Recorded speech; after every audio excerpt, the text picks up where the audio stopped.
뉴스 헬리콥터를 타고 뉴스의 현장을 누비고 있습니다. 거제도 대우조선해양 상공입니다. 정부가 또다시 대우조선해양에 국민혈세 2조 9천억을 투입하기로 했습니다. 2015년 10월 이번이 마지막이라며 4조 2천억 원의 국민혈세를 투입한 지 불과 1년 5개월 만에 또다시 세금을 투입하기로 한 것입니다. 투입하는 조건으로 회사 간판 뜯어 고치면 안 될까요? 대우조선해양이 아니라 좀비조선해양 아니면 헬조선해양으로 말입니다. 경북 상주 상공입니다. 자유한국당이 4.12 국회의원 경북 상주 군의의성 청송 재선거에 박근혜의 신복 김재원 전 청와대 정무수석을 공천했습니다. 당이 무공천 방침을 세웠죠. 이걸 뒤집고 친박 핵심을 공천한 것입니다. 중앙정치무대에서는 매장된 친박 TK에서 부활하는 양상입니다. 만약 김재원이 당선까지 된다면 아예 상주에다가 사드를 달면 어떨까요? 무슨 짓거리를 해도 친박이 환영받으니 말입니다. 경기도 과천 방송통신위원회 상공입니다. 방송통신위원회가 오늘 종편 재승인 여부를 의결할 계획입니다. 특히 관심이 쏠리는 대목은 3개의 종편 가운데 홀로 심사 결과 점수가 기준에 미달한 것으로 알려진 TV조선이 재승인될지 여부입니다. 방송통신위원회는 1년 또는 2년으로 조건부 재승인할지 고민하고 있다고 하는데요. 저성과자 해고를 반대하는 노동계를 날마다 씹어댄 TV조선 아니었습니까? 저성과 종편이 되니 그 입장 이제 이해할까요?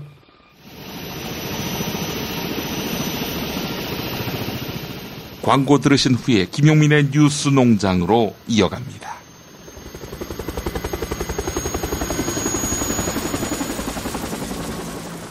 야, 근데 홍어가 진짜 그렇게 몸에 좋아? 아이, 끝내준다니까. 근데 비싸지? 열나 싸고 열나 맛있는 홍어가 있다니까. 어디? 알싸한 홍어.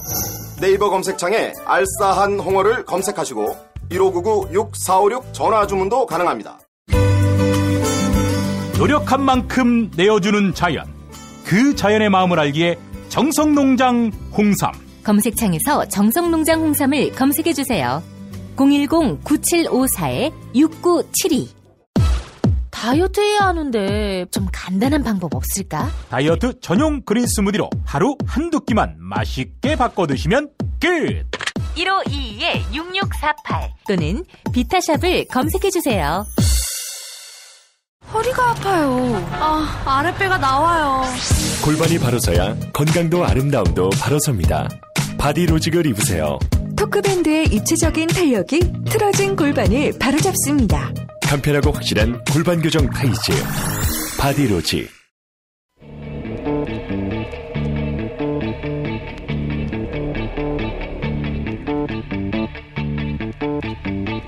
김용민의 뉴스 농장.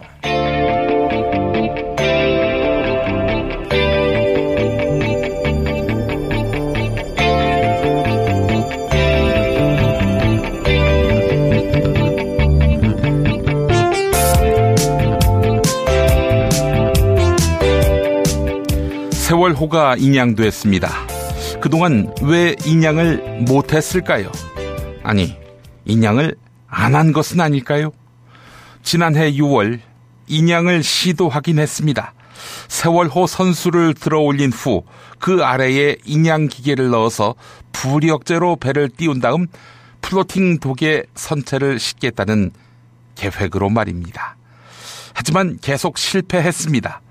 해양 전문가들은 그런 방식은 실패 확률이 높다 이미 지적했지만 정부는 무시했습니다. 여기서부터 인양이 못된 게 아니라 인양을 안 한 것 아니냐 하는 의문이 시작됩니다. TBS 라디오 김어준의 뉴스 공장에 나온 진교중 전 SSU 해난 구조대장의 말 들어보시겠습니다. 애초부터 다른 업체들 모두가 제시했던 방식대로 했으면 진작에 올라왔겠네요. 네, 그렇습니다. 참. 그럼 오로지 돈 때문이었다. 실제 전문가로 보시기에 가격이 결과적으로 싸게 먹힌 건 맞습니까? 다른 업체들은 999억, 990억, 1000억, 이 근처에서 가격을 냈는데 상하이 쌀배기 방법은 배를 눕혀서 누운 채로 그대로 올려서 육상에 놓기 때문에 육상에서 뒤처리하는데 40억이 들어가고, 예.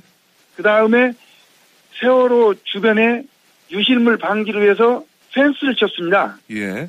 펜스 치는데 60억 들어가고 거의 100억 가까이 들어가고 852억에 그 계약했으니까 950억 정도 들어갔으니까 거의 돈은 비슷하게 들었다라고 보는데 왜 그러면 이렇게 그 업체를 선정했느냐? 그것은 가격이 싸고 올릴 수 있다라고 해수부에서 판단해서 아마 선정한 거 아닌가라고 저는 개인적으로 판단합니다. 그러니까 돈을 싸다고 했지만 실제로는 다른 업체가 제시한 가격과 맞먹게 들어갔고 실제로는 싼 건 아니라는 얘기네요. 그리고 네, 그렇습니다. 그러면 돈도 그대로 들고 시간만 낭비한 셈이네요. 예, 시간만 낭비했고 그 다음에 그 작년 연말까지 원래 인양 작업을 끝내야 되는데 해수부에서 상하이 쌀배기의 기간을 연장해 줘가지고 지금 인양 작업이 계속 진행되는 건데 원래는 작년 연말까지 그 세월호를 인양하도록끔 그 계획이 돼 있었습니다. 근데 만약에 자기들이 낸 가격이 850억인데 추가 비용이 들면 자기들이 제시한 가격 내에 못했으니까 자기들이 부담했어야 하는 거 아닌가? 이 돈 100억 추가는 우리 정부가 준 겁니까? 예, 해수부에서 준 건데 누군가 책임져야 되는 거 아닌가요? 보시기에 어떻습니까? 이 방식을 선택한 게 가격 때문이라는데 그 가격 메리트는 전혀 없다는 얘기인데 결론적으로. 예, 가격 메리트. 최소한 기술적인 부분에서 보자면 우리 정부 너무 무능했다 이렇게 말할 수 있는 겁니까? 예, 세월호 요것을 그 업체 선정할 때 이런 내용을 다 몰랐기 때문에 이 업체를 선정했지 않았느냐. 따라서 결론적으로는 우리 이 세월호 인양 업체를 선정하는 그 의사결정권자들이 좀 실력이 없었다라고 보시면 되겠습니다. 상하이 셀비지는 관련 경험이 부족한 업체였기 때문에 인양 입찰을 따낼 때부터 의혹을 받았지요. 끝내 박근혜가 강제로 해체한 4.16 세월호 특별조사위원회도 당시엔 상하이 셀비지 선정은 문제가 있는 것 아니냐 이렇게 의문을 표시했습니다. 유가족, 미수습자 가족은 말할 것도 없습니다. 이 때문일까요? 인양 현장에 해양수산부는 유가족, 미수습자 가족은 접근을 못하게 했습니다. 취재진도 마찬가지였습니다. 정성욱 세월호 가족협의회 인양분과장이 CBS 라디오 김현정의 뉴스쇼에서 했던 말입니다.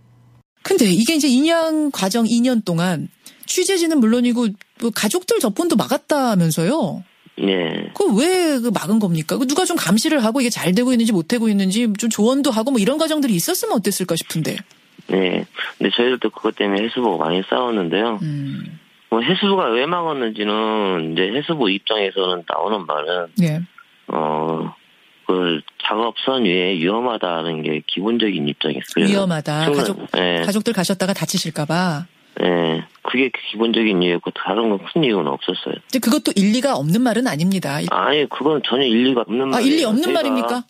저희가 작업 현장에 가면은 예. 작업 현장에 참관하는 게 아니라 거기 가면은 그 달리하라는 게 그 일종의 그 선실이 있어요. 선실에서 보는 거지 누가 현장 가서 그걸 직접 돌아다니면서 그 볼 수 있는 상황은 저희들도 알아요. 뭐 밖으로 나가서 이걸 잠수해서 들어가겠다는 것도 아니고 배 선실에서 네. 보겠다는 건데도 허가가 안 되는 건 이해가 안 됐다. 네, 그렇죠. 그렇군요. 이미 기억하시겠지만 세월호 특별조사위원회는 해체됐습니다. 반민특위처럼 박영수 특검처럼 말입니다. 하지만 세월호 참사의 진실을 규명하기 위해 급여도 없고 권한도 없지만 조사 활동을 지속하는 세월호 특조위 전직 조사관들이 있습니다. 그중에 한 분인 김형욱 전 조사관이 TBS 라디오 김어준의 뉴스 공장에 나왔습니다. 만나보시죠. 지금 특조위는 이제 해산이 돼버렸고. 해산됐죠. 예. 네, 해산되고 저희 조사관들 그 특조위가 끝난 후에 그 강제로 종료됐지 않습니까? 네네. 네, 더 조사해야 되는 부분들이 산적해 있고 그냥 떠날 수 없다.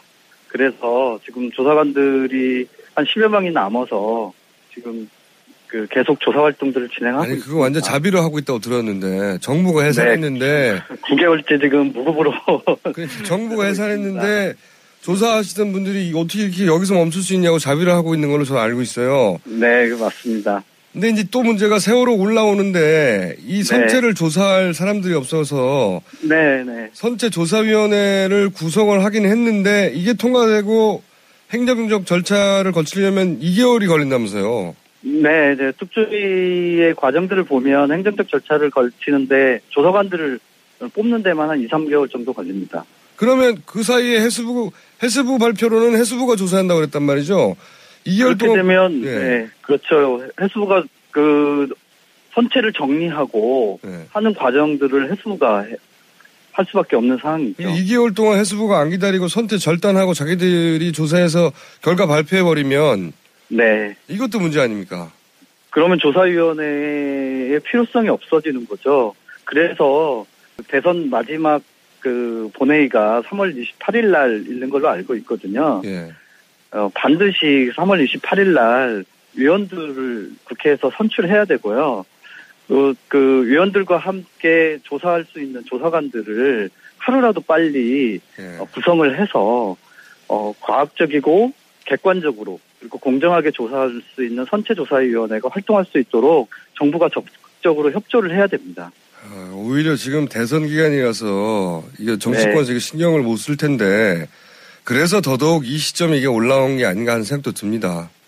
그런 의구심이 있지만 세월호는 정치적 문제가 아니지 않습니까? 우리 국민의 안전에 대한 문제이고 이건 정치적으로 해결할 문제는 아니라고 저는 생각합니다. 물론 아니죠. 아닌데 이때가 정치인들이 4년, 5년 내에 가장 바쁜 시기니까. 네, 그렇습니다. 그런 이유로도 지금의 시기를 고른 게 아닌가 싶은 생각도 든다는 거죠. 네. 놀라운 사실은요, 박근혜가 대통령직에서 파면된 뒤 5시간 만에 정부가 세월호 인양을 결정했다는 점입니다. 3년을 기다린 세월호 시험 인양. 네. 공교롭게도 대통령이 탄핵되자마자 곧바로 성공했습니다. 그리고 세월호 인양이 결정됐는데요. 세월호 변호사로 활동하다가 국회에 진출한 박주민 의원. 향후 선체조사위원회의 활동을 낙관했습니다. 박근혜, 즉 가해자의 수괴가 사라진 이후 해양수산부가 달라졌다. 이렇게 말한 것인데요. YTN 라디오 신율의 출발 새아침에서의 발언 들어보시겠습니다.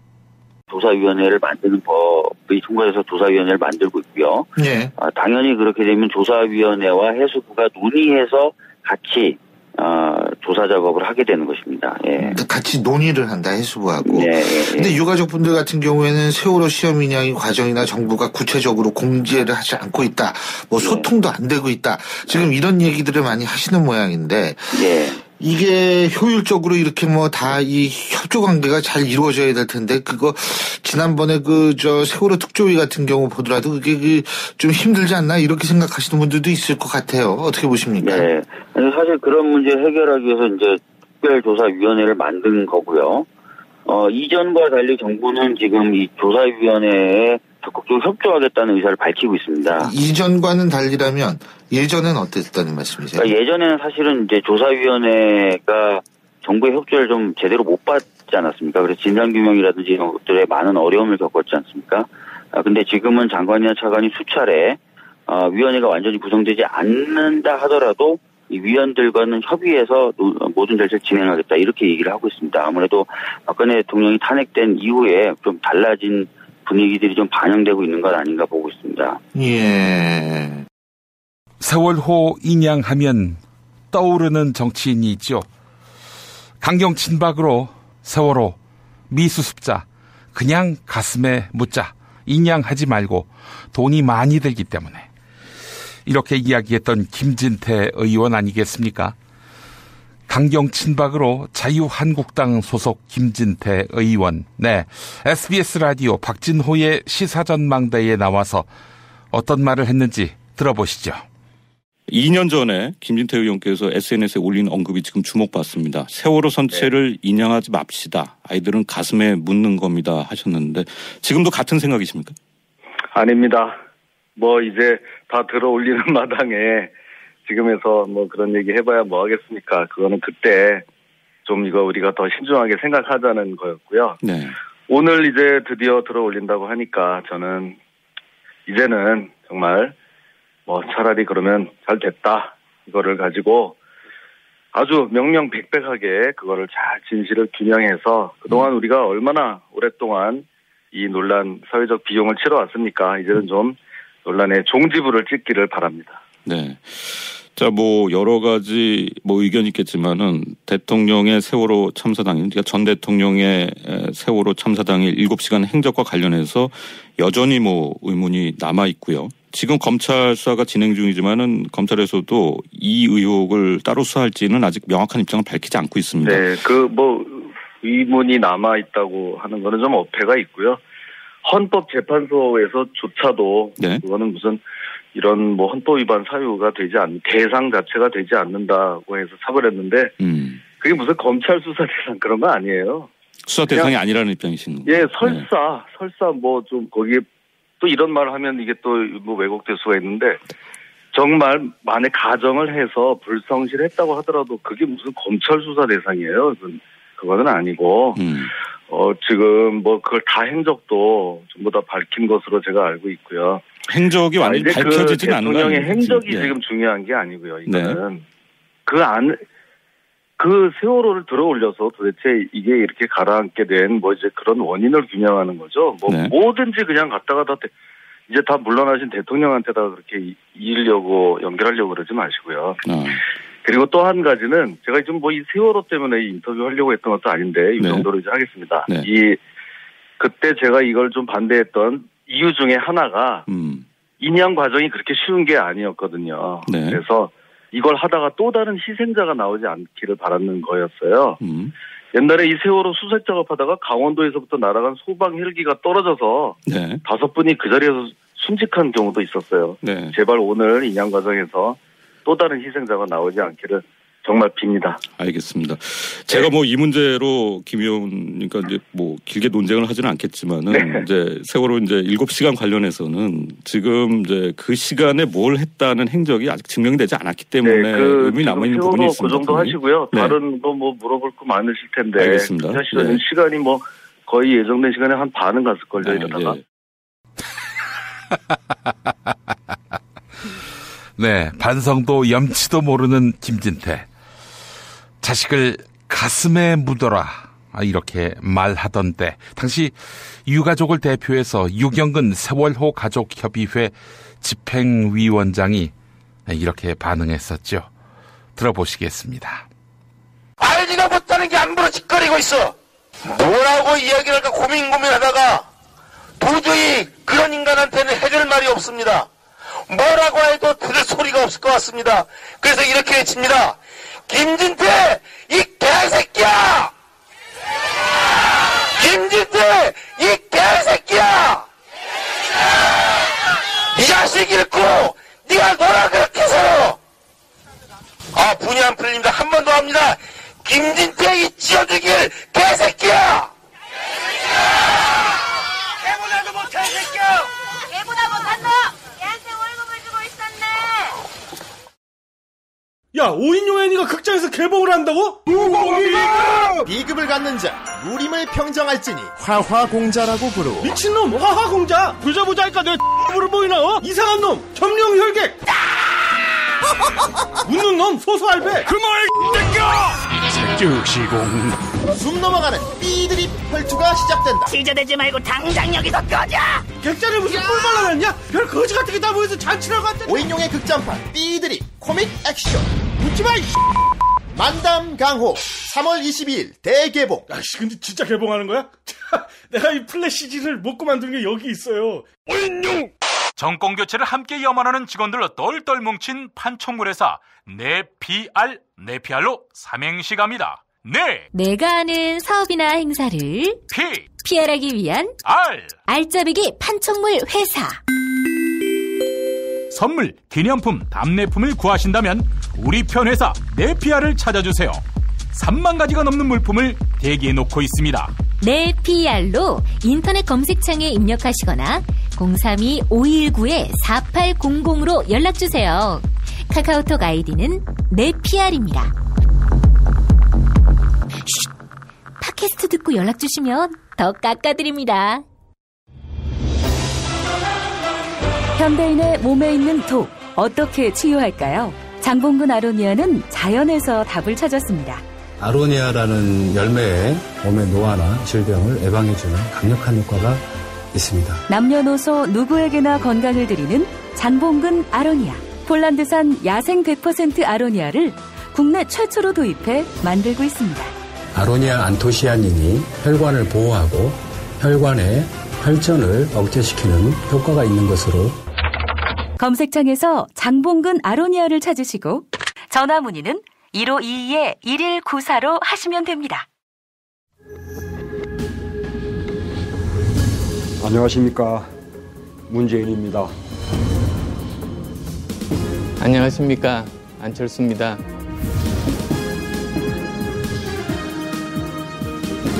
세계의 양자토론, 문안토론. 네, 오늘도 문님, 안님 나오셨습니다. 예, 안녕하십니까. 폭파 전문가 문재인입니다. 세월호가 3년 만에 인양되고 있죠.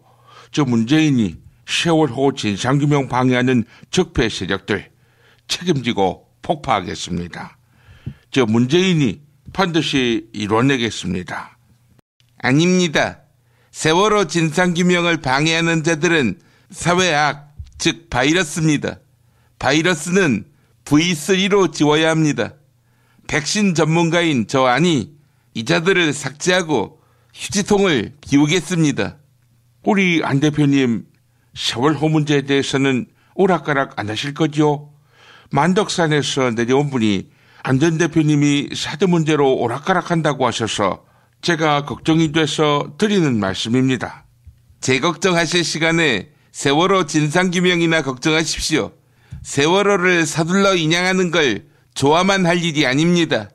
정부가 실종자들 수습한다는 핑계로 선체를 훼손하고 있지 않습니까? 또 이것 때문에 증거인멸 시도라고 우려하는 분들이 많습니다. 이때 제1야당은 도대체 뭐 하는 겁니까? 네, 그 점은 저도 참으로 안타깝게 생각합니다. 안타까우면 뭘 해야 할 거 아닙니까?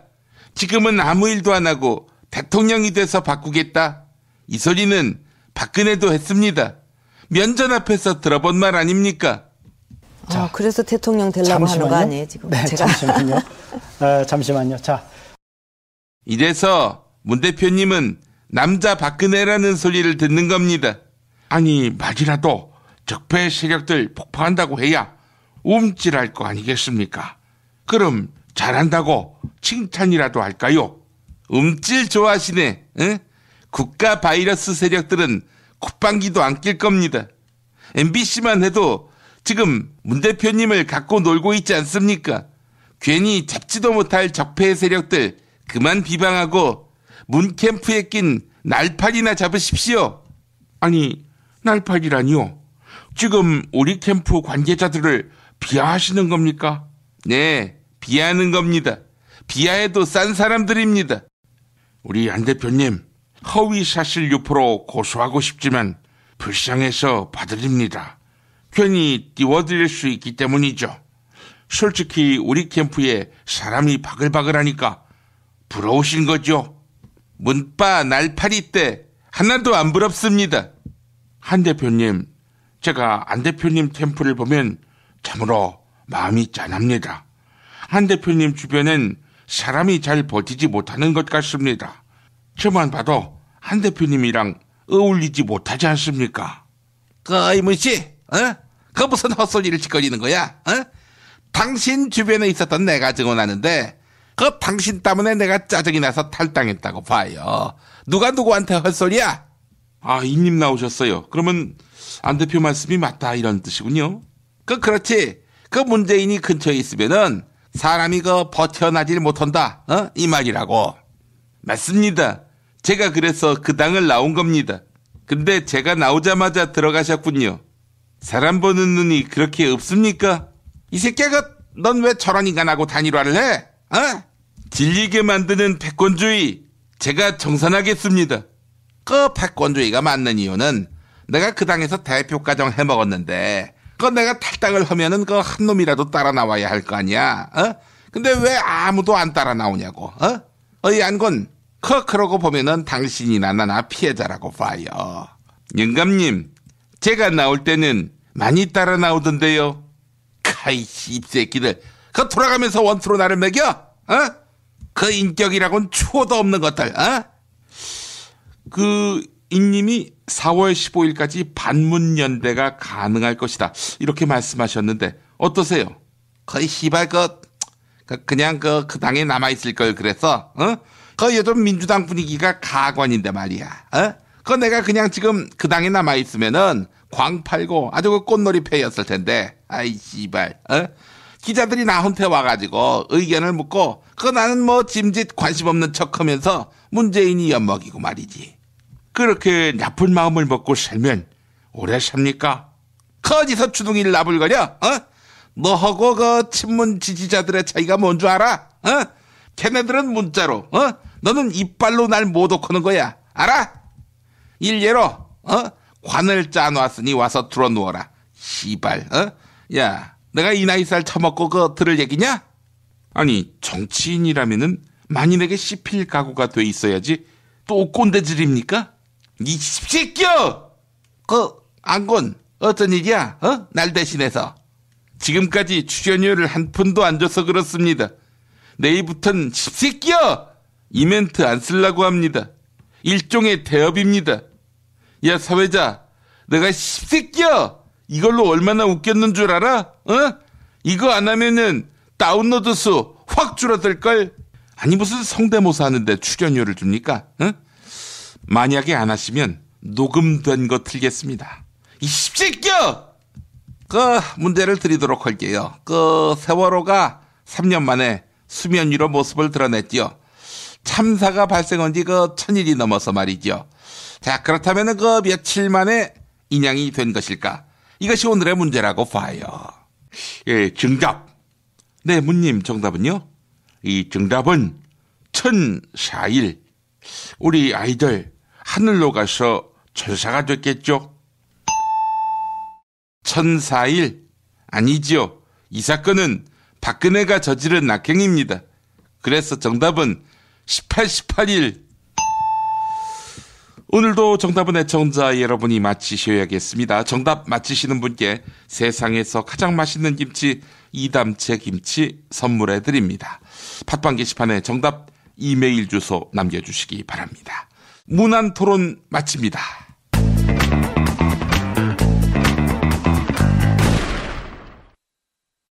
극한의 바다 러시아 베링해에서 잡은 신선한 대게. 잡자마자 내장과 뚜껑을 제거하고 급속 냉동시켜 북극의 신선함이 살아있는데요. 살이 꽉 찬 데다가 맛까지 끝내죠. 일본 바이어들이 찾고 또 찾는 이름하여 최고급 러시아 냉동 대게. 다리와 어깨 살만으로 구성돼 있어 가성비가 은하계 최고이며 각종 모임이나 선물용으로 깜짝 준비하시면 바로 스타 됩니다. 네이버 카페 대게 직거래 장터에 오시면 수많은 후기가 그 품질을 증명합니다. 주문 전화번호 1644-9047 1644-9047. 공화국 참치논평 구이동 대양 참치를 맛보지 못한 국민 여러분은 진정한 참치 맛을 보기 위한 강도 높은 중대 조치를 취하실 계획을 표명하시고 곧장 구이동으로 달려오시기 바란다. 참치에 대한 체질적인 거부감과 적개심을 노골적으로 드러내는 분도 구이동 대양 참치에 오시면 추호도 용납할 수 없는 포악무도한 폭식 행위를 자행할 것이다. 구이동 대양참치. 월요일 참치데이 이벤트, 화요일 참치머리 서비스로 함께합니다. 주차장 걱정 마시고요. 대중교통은 서울 지하철 2호선 구의역 2번 출구에서 5분 거리입니다. 대양참치 구의정 02-455-8087. 박근혜 왜 저러지? 문재인, 김무성, 안철수는 또 왜 저러지? 뉴스로는 알 수 없는 진짜 정치 현장 이야기. 한겨레 정치팀 기자들이 취재 수첩을 낱낱이 공개합니다. 본격 정치관찰 팟캐스트. 언니가 보고 있다. 팟빵에서 언니를 검색하세요. 한겨레 정치바 김태규 기자의 오빠도 보고 있다. 한겨레 김태규 기자 만나겠습니다. 김 기자님. 네, 안녕하세요. 예, 세월호 인양, 이제 상당히 많이 진척이 됐습니다. 이 소식 접하신 감회가 있으실 것 같아요. 예, 지금 미수습자 이제 9분인데 학생도 있고 뭐 선생님도 계시죠. 일반인들도 계시고 어떤 분들인지 기사를 이제 쓴 거를 봤는데요. 저희가 이제 준비를 해서 기사 읽다가 제가 또 울컥해가지고 예, 참. 또 이제 저는 정치팀에 있다 보니까 그동안 세월호 인양이 어떻게 해서 이렇게 3년이나 걸리게 됐는지 도대체 무슨 짓들을 한 건지 그런 걸 다시 한번 생각을 하게 됐고 오늘 나온 뉴스 중에서는 그게 좀 눈에 띄더라고요. 유승민 의원이 얘기를 한 게 당시 세월호 인양 입 밖에도 꺼내지 못하게 했다. 본인이 이제 원내대표 시절에. 그리고 유기준 해수부 장관이 무슨 얘기를 했냐면 세월호 인양 문제를 국민투표로 결정하겠다. 뭐 이거를 검토를 했다고 그래요. 정말 욕 나오는 얘기죠. 정말 김진태나 이런 인간들이 세금 문제, 예산 문제 뭐 이런 얘기를 하면서 특조위 무산시키고 인양 안 된다고 뭐 하면서도 국민투표하는 건 돈 안 듭니까? 당연히 해야 할 일을 안 해보겠다고 또 국민투표를 검토를 했다는 게 도대체 이 인간들은 머릿속 구조가 어떻게 되어 있는 건지 정말로 참 이해하기 힘든 인종들이다. 좀 그런 생각이 들더라고요. 진짜 뜨거운 맛. 민중혁명이 일어났으면은 지금 목이 제자리에 있겠습니까, 그자들? 그렇습니다. 광화문에 정말 단두대가 등장한 게 그냥 등장한 게 아니었죠. 아니, 지금 그런 민중혁명이 아니어서 목숨을 부지하는 자들이 참 활개치고 다니는 현실이 참 딱지가 나고 말이죠. 자, 오늘 그 본론으로 좀 들어가 보겠습니다. 김수남 검찰총장이 박근혜 구속영장 청구 건에 대해서 법과 원칙에 따라 판단한다 이런 말을 했는데 뭐 구속으로 간다는 얘기죠? 일단 그렇게 읽어야 할 것 같습니다. 오늘 이제 목요일 그 출근길에 기자들이 이제 물었습니다. 구속영장 어떻게 할 거냐 물어보니까 오로지 법과 원칙, 수사 상황에 따라 판단돼야 할 문제라고 이제 답을 했습니다. 어제 수요일이죠. 박근혜 전 대통령 이제 조사가 끝난 그 직후에는 이제 아무 말도 이제 안 했는데 시간이 좀 지나고 오늘 이제 드디어 입을 연 겁니다. 조사 이후에 이제 처음으로 본인의 어떤 스탠스를 이제 보여준 건데 법과 원칙 수사 상황에 따라서는 이제 당연히 이제 구속인 거죠. 누가 생각해도 이제 그런 것이고, 그런데 지금 서울중앙지검에서는 수사 기록과 조서를 면밀히 보고 있다라고 지금 밝혔습니다. 목요일까지는 아마 청구가 안 될 것 같아요. 법조 기자들은 목요일 정도 청구하지 않겠냐 그런 예상을 했는데 목요일은 이제 넘길 것 같고요. 주말 금요일에 이제 청구를 하지 않을까 싶습니다. 아무래도 금요일 날 청구하는 게 전략상 유리할 수도 있겠어요. 두 가지 좀 측면이 있을 것 같은데. 목요일, 그러니까 오늘만 하더라도 세월호 인양 문제 때문에 국민들 관심이 많이 집중돼 있지 않습니까? 그쪽으로. 그렇기 때문에 이 상황에서 영장을 청구한다면 생각보다는 좀 조용히 이제 지나갈 수 있는 것이고요. 그게 아니고 조금 더 조명받을 수 있는 시간을 생각을 한다면 이걸 좀 피해야 된다고 생각을 하는 거고요. 그렇게 된다면 아예 검찰이 그래도 이렇게 해서 존재감을 드러내기 위해서 세월호 인양에 이목이 집중된 그 시간을 조금 더 좀 피하고 있는 게 아닌가 그런 생각도 들기도 하고 어쨌든 중요한 건 이번 주 안에 금요일에 청구가 안 되고 만약 이번 주를 넘긴다면 그건 좀 이상 기류가 있다고 할 것 같습니다. 일단 금요일까지는 이게 나와야 지금 검찰이 순리대로 가는구나라고 판단할 수 있겠다 이 말씀이죠? 그렇습니다. 예, 알겠습니다. 오늘 조국 서울대 법학전문대학원 교수도 이야기를 했습니다마는 검사들 100%가 이건 뭐 구속 아니고선 다른 답이 없다. 이런 얘기를 했다고 전했는데 김수남 총장이 딴 선택을 할 여지는 또 없어 보이고요. 하여간 우리가 이제 그 헌법재판소에서 박근혜 파면이 결정된 이후로 그래도 세상이 상식대로 가지 않겠어? 이런 믿음이 조금은 생긴 것 같습니다. 그리고 워낙 이 국민들의 힘을 보여줬기 때문에 말도 안 되는 짓을 하면 정말 민중혁명이 일어나지는 않았지만 나중에 더 정말 제도적인 방식으로 개헌도 있을 것이고요. 그렇죠. 개혁도 있을 것이고 이 조직이 어떻게 될지 모르는 거거든요. 그런 걸 의식하지 않을 수가 없는 상황이죠. 알겠습니다. 사실 이 세월호 인양도 국민 여론을 반영한 것으로 봐야 되는 거 아니겠습니까? 개중에는 대선 전에 혼란스러운 상황에서 세월호를 인양해가지고 증거인멸을 서두르자 이런 움직임도 포착은 됩니다만은 여하간 국민 여론이 없었으면은 세월아 내월아 했을 일 아니었겠는가 하는 생각도 들고요. 이게 해수부 장관이 이제 브리핑을 하면서 유족들의 뜻에 따라서 인양 작업을 성실히 이제 추진을 하겠다 이런 얘기를 한 걸 보고 사실 그 전에는 해수부 장관이 이 세월호 인양 관련해서 박근혜 대통령 한 번도 독대한 적이 없다고 하지 않았어요. 보고한 적 자체가 없다고 얘기를 했고요. 이 박근혜가 사라지고 나니까 정말로 모든 게 조금씩 좀 정상으로 돌아가고 있구나. 그런 생각이 저는 들더라고요. 아이고 이재용 사라지니까 삼성전자 주식이 뛰고 박근혜가 사라지니까 세상이 만족스럽진 않습니다만은 전진하고 있는 것 같고요. 이게 참 본인의 그 국정 모토가 비정상의 정상화 아니었습니까? 근데 그 비정상의 몸통은 본인이었죠. 박근혜가 사라지니까 지금 비정상이 지금 사라지고 정상화로 좀 가는 그런 모양새죠. 실천을 했네요. 통화들을 나옴으로써. 자, 민주당 이야기 하기 전에 성환용 선임 기자의 정치 막전 막고 칼럼. 이게 또 상당히 주목됩니다. 제목이 안 끝나는 박근혜 드라마 정치를 집어삼키고 있다. 이건데요. 그 박근혜 현상이라는 책을 예전에 좀 몇몇 정치 컨설턴트나 교수들이 이제 썼습니다. 2010년인 것 같은데요.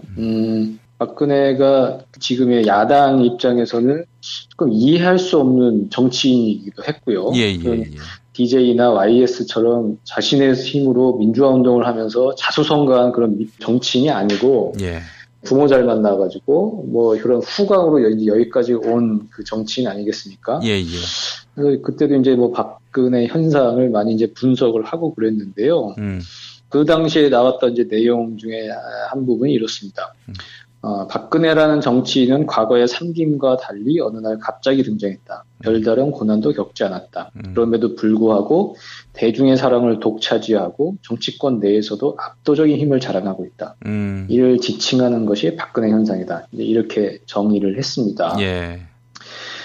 그러면서 지금 이 박근혜 현상이 한순간에 이제 무너지고 이제는 박근혜가 파면이 되고 검찰 수사를 받고 그러면서 그런 박근혜 현상이 사라질 걸로 생각을 했는데 지금 아직까지 사라지지 않고 살아있다는 거죠. 여전히 박근혜 현상이. 사실은 박근혜가 그렇게 권좌에서 물러난 다음에 정치적인 역동성이 매우 커질 거라고 이제 대부분의 사람들이 관측을 했습니다. 그러니까 박근혜 사태의 어떤 반사이익으로 이제 문재인 대세론이 형성이 됐는데 박근혜가 사라졌기 때문에 문재인 대세론은 조정 국면을 맞고 안희정, 이재명이 조금 추격을 할 수 있을 것이다. 그렇게 봤는데 지금 그 문재인 대세론은 여전히 이제 요지부동인 것이고요. 또 하나는 그 탄핵 책임론으로 자유한국당 지지율은 떨어지고 바른정당은 이제 올라가고 그리고 박근혜를 사실상 뜯어먹고 살았던 친박 정치인들은 완전히 이제 정치판에서 사라지고 유승민이 뜨고 막 이렇게 될 거라고 생각했는데 지금 그렇지 않죠. 자유한국당은 무너지지 않았고 태극기 집회에 참석을 했던 김진태가 친박의 대표 주자로 자유한국당 대선 예비 후보로 지금 나서고 있는 상황인 것이고요. 예. 그리고 뭐 개헌을 거리로 한 뭐 정계 개편 움직임, 빅텐트 이런 것도 현실화가 될 거라고 생각했는데 지금 그런 그 가능성도 다 사라졌죠. 그게 왜 그러냐? 여전히 뉴스의 중심에 박근혜가 있기 때문이라는 겁니다. 네, 탄핵 심판 이후에 박근혜가 사라질 줄 알았는데 박근혜는 사라지지 않았습니다. 진실은 언젠가 밝혀질 거라고 했고요. 승복을 얘기하지 않았고 여러분들 이제 생업으로 돌아가시라 이렇게 해도 소용없다. 나는 괜찮다. 이런 메시지 없이 계속 자기 억울하고 뭐 결백을 주장을 하니까 지지자들이 삼성동 집 앞에 모여가지고 계속 시위를 하고 그러는 거 아니겠습니까? 그렇기 때문에 지금 이 박근혜의 신화 현상이 사라지지 않는 상황에서 이건 계속 갈 거라는 거죠. 앞으로 박근혜는 이제 영장이 청구가 되면 법원이 이제 영장 심사를 할 것이고요.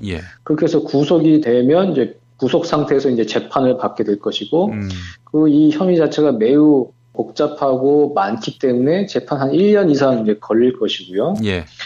그러면 이게 지금 박근혜는 공주 출신의 이제 비련의 여왕이었죠. 어찌 보면은 공주로 태어나서 아버지 어머니를 다 잃고 내쫓겨졌다가 다시 이제 여왕으로 등극을 해서 화려하게 복귀를 했다가 어떤 이유에서인지 몰라도 다시 그 내쫓겨진 거 아니겠습니까? 두 번이나 지금 청와대에서 내쫓겨진 이제 공주가 됐는데 그런 그 공주 출신 비련의 여왕이 감옥에 갇혀 재판을 받는 장면 그리고 또 하나의 장면은 그 여왕이 물러난 자리를 차지하기 위해 벌이는 정치인들의 경쟁 두 개의 장면이 있는데 이 두 개의 장면 중에 어느 게 더 흥미진진할 거냐라는 거죠. 이렇게 봤을 때는 그 여왕 이후의 자리를 차지하려는 경쟁보다는 쫓겨난 여왕이 다시 재판을 받고 벌을 받는 장면, 이 장면이 훨씬 더 흥미진진할 것이고 뉴스의 중심에 항상 박근혜가 있고 그렇기 때문에 지금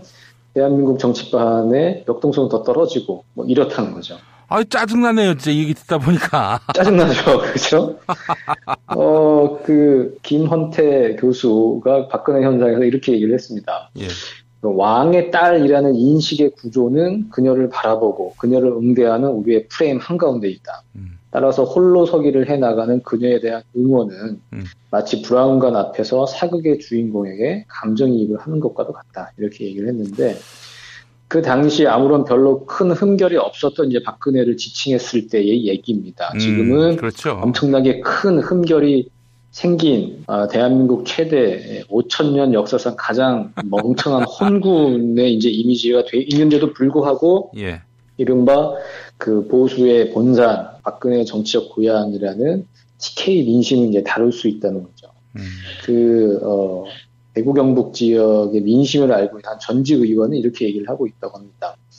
수위를 입은 박근혜 전 대통령의 모습이 텔레비전에 나타나면 불쌍한 박근혜가 도대체 뭘 잘못했느냐, 강한 동정론이 형성될 가능성이 높다 이렇게 관측을 했고 사람의 심리가 그렇다는 거죠. 못난 자식에게 매질을 하다가도 그 자식이 밖에서 다른 사람에게 두들겨 맞고 들어오면 팔을 걷고 나가서 대신해서 싸우는 게 그게 이제 사람의 이제 인지상정이라는 거고, 그래서 그 유승민이 미움 받는다는 것도 그런 이유라는 거죠. 어쨌든 너희들 때문에 박근혜가 저렇게 됐다. 이 정서라는 거죠.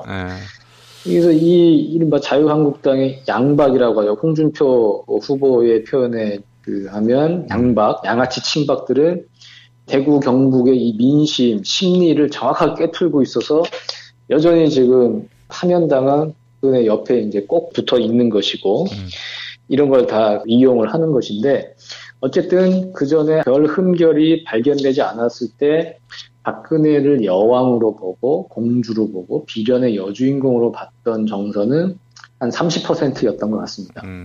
근데 지금은 범죄자 박근혜를 그렇게 무비판적으로 여전히 추종하는 사람은 한 10%?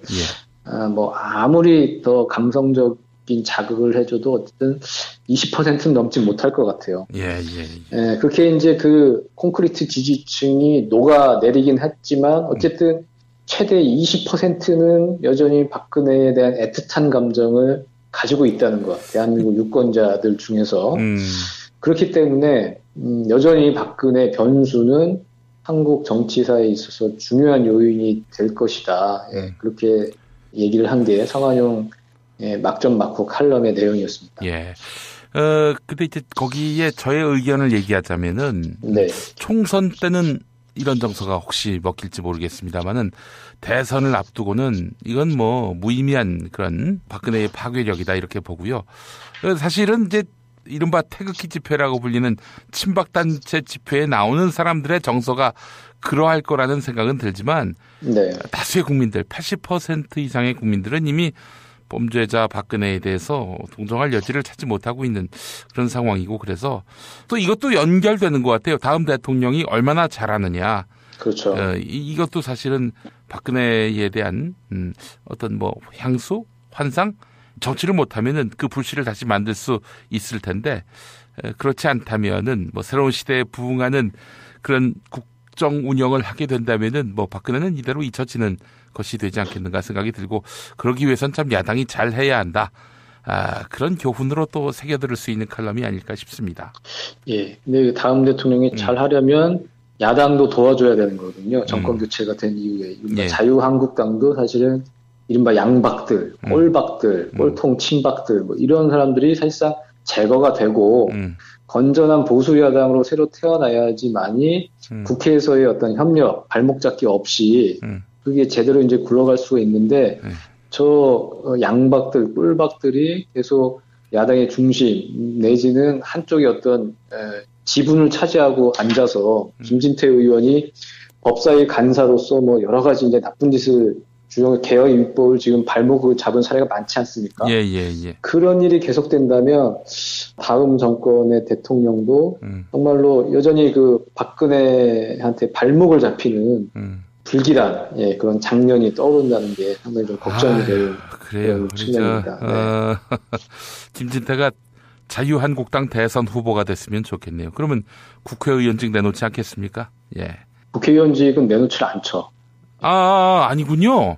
예, 국회의원은 그대로 겸직이 가능할 겁니다. 그렇죠. 예, 지자체 단체장이나 다른 이제 행정부 공무원. 뭐 이렇게 된 거고. 그렇죠. 문재인 전 대표도 실은 지난 19대 대선에서 국회의원 신분으로 출마를 했었죠. 예. 네. 그랬군요. 이거 짜증나네, 진짜. 제가 잠시 착오가 있었습니다. 자, 김태규 기자님, 민주당 얘기 좀 해보죠. 어떻게 투표 결과가 어떻게 중간에 이렇게 드러나서 논란을 빚고 있는데 이거 어떻게 될 것 같습니까?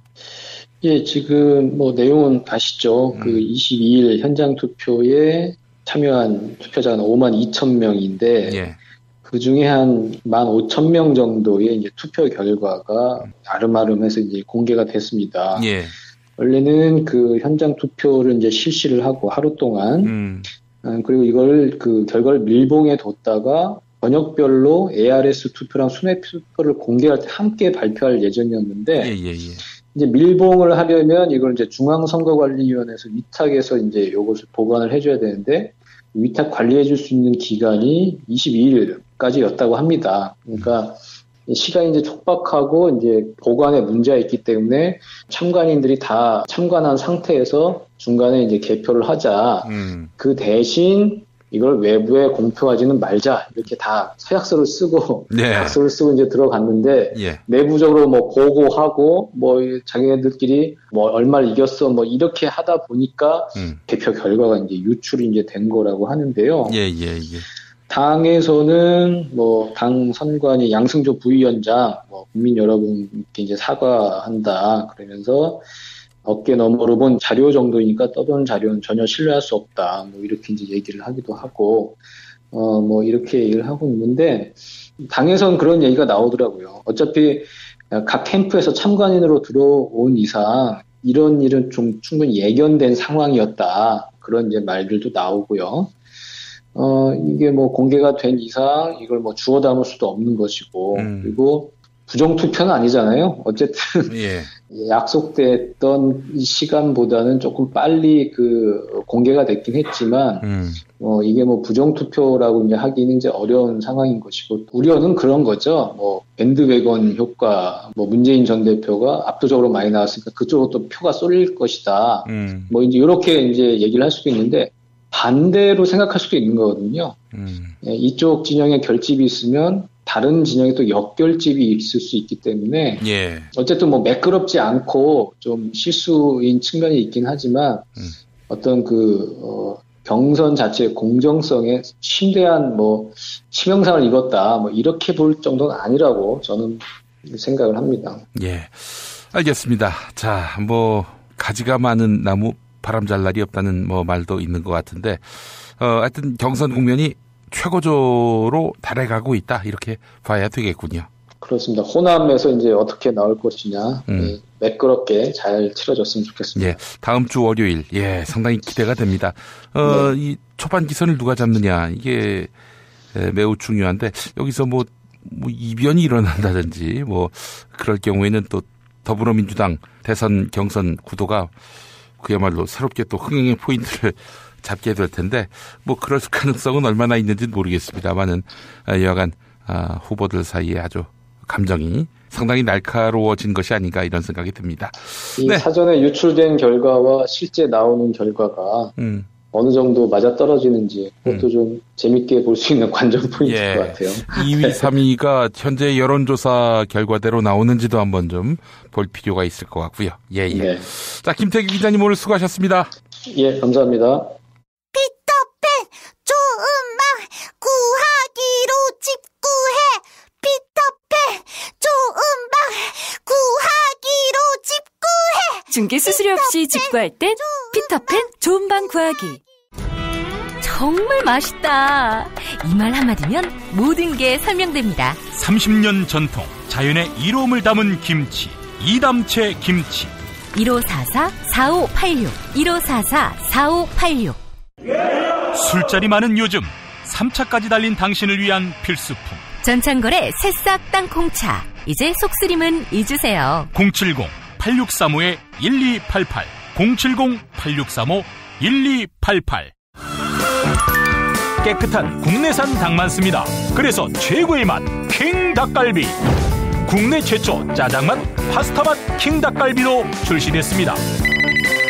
전화 주문은 032-556-3770 032-556-3770 뉴스가 쉽다. 뉴스가 즐겁다. 뉴스가 알차다. 왜냐고요? 김용민 브리핑이니까요. 일부에서 주장하는 방송 장악은 그것을 할 의도도 전혀 없고 법적으로도 불가능합니다. 우리 공동체가 꼭 알아야 할 뉴스. 여러분의 뉴스 보좌관 김용민이 챙겨드립니다.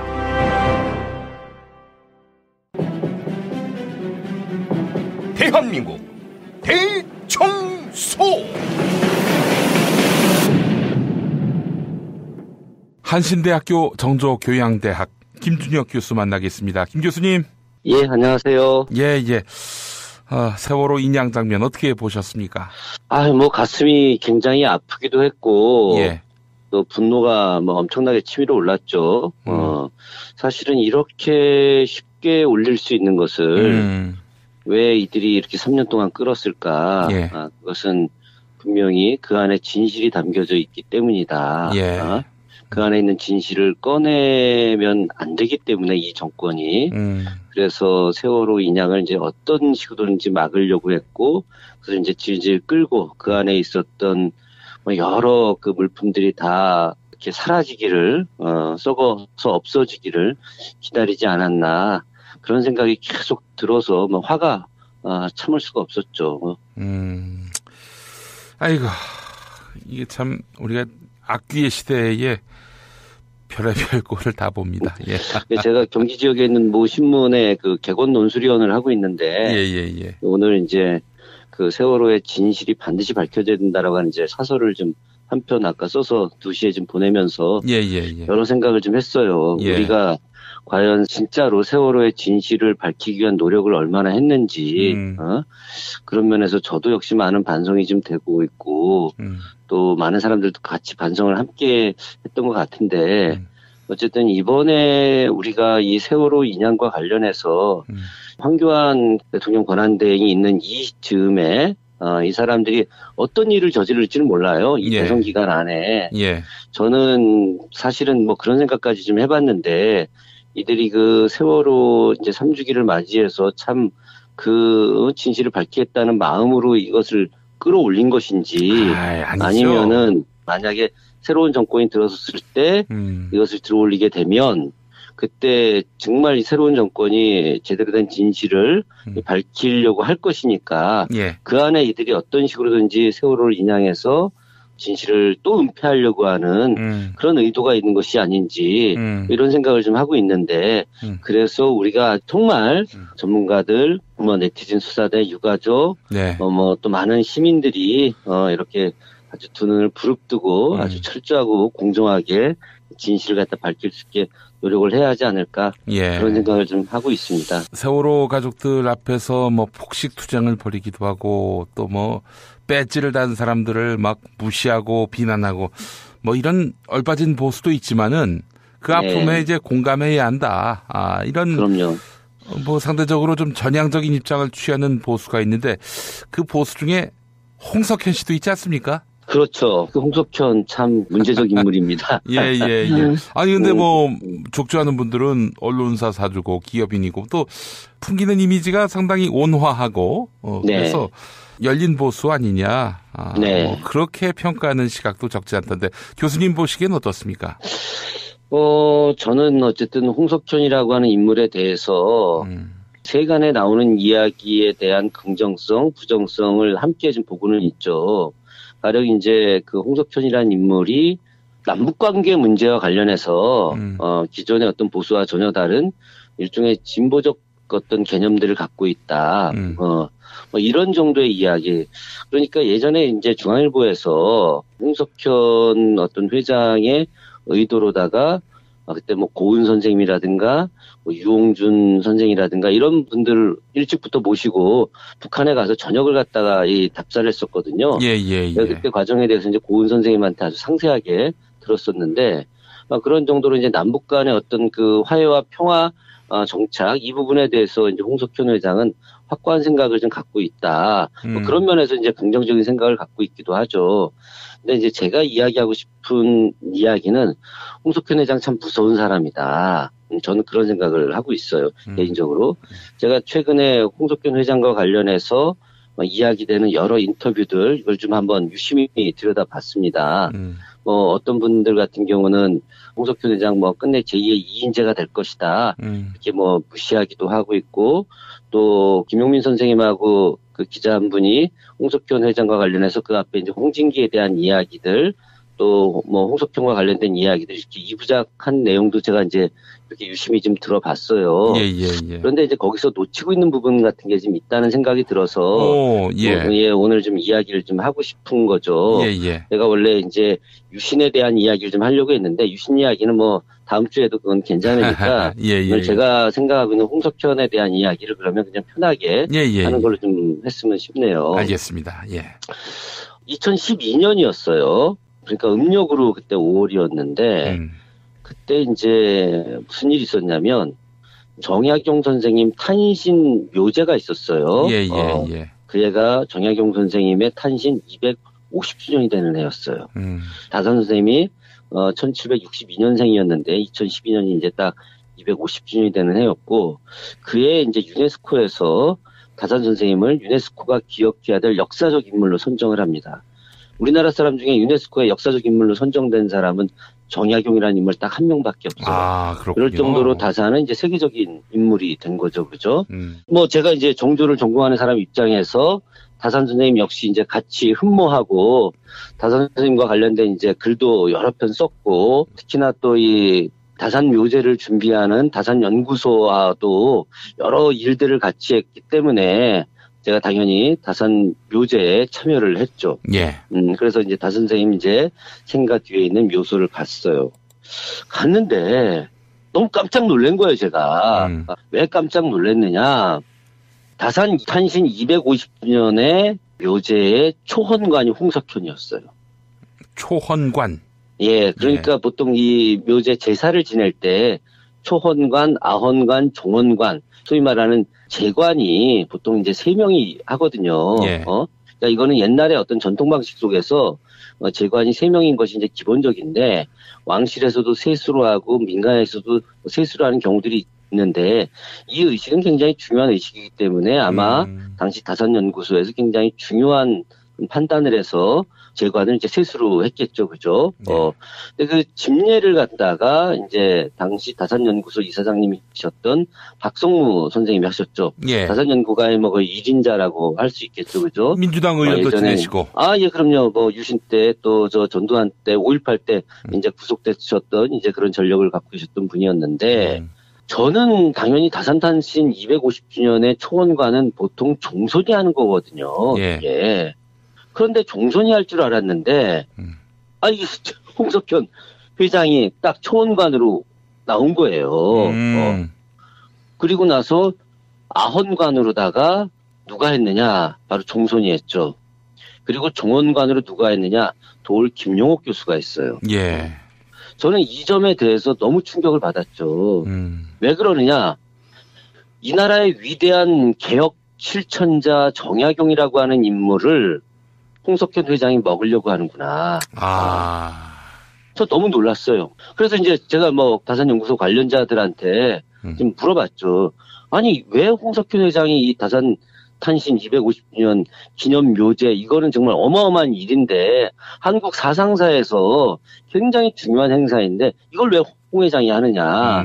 그랬더니 이제 하는 이야기가, 홍석현 회장이 풍산홍 씨인데, 다산의 그 장인이 풍산홍 씨예요. 예. 다산 선생의 이제 그 아내 되시는 분이 풍산홍 씨인데 그 풍산홍 씨의 먼 후손이 홍석현 회장이라는 거죠, 그죠? 그래서 홍 회장이 이제 하게 된 거고 홍 회장의 별장들 있죠. 홍 회장의 그 별장이 바로 거기에 있어요. 어마어마하게 크게 있죠. 그래서 그 일대 땅을 홍 회장이 다 산 거예요. 그래서 홍 회장이 다산 선생님의 어떤 그 유적들이 이게 뭐 자기가 사놓지 않으면은 호텔 들어서고 모텔 들어서고 뭐 이 유락시설 들어서서 다 망가질 거기 때문에 미리 다 사놨다 이런 명분을 이제 이야기했다는 거죠.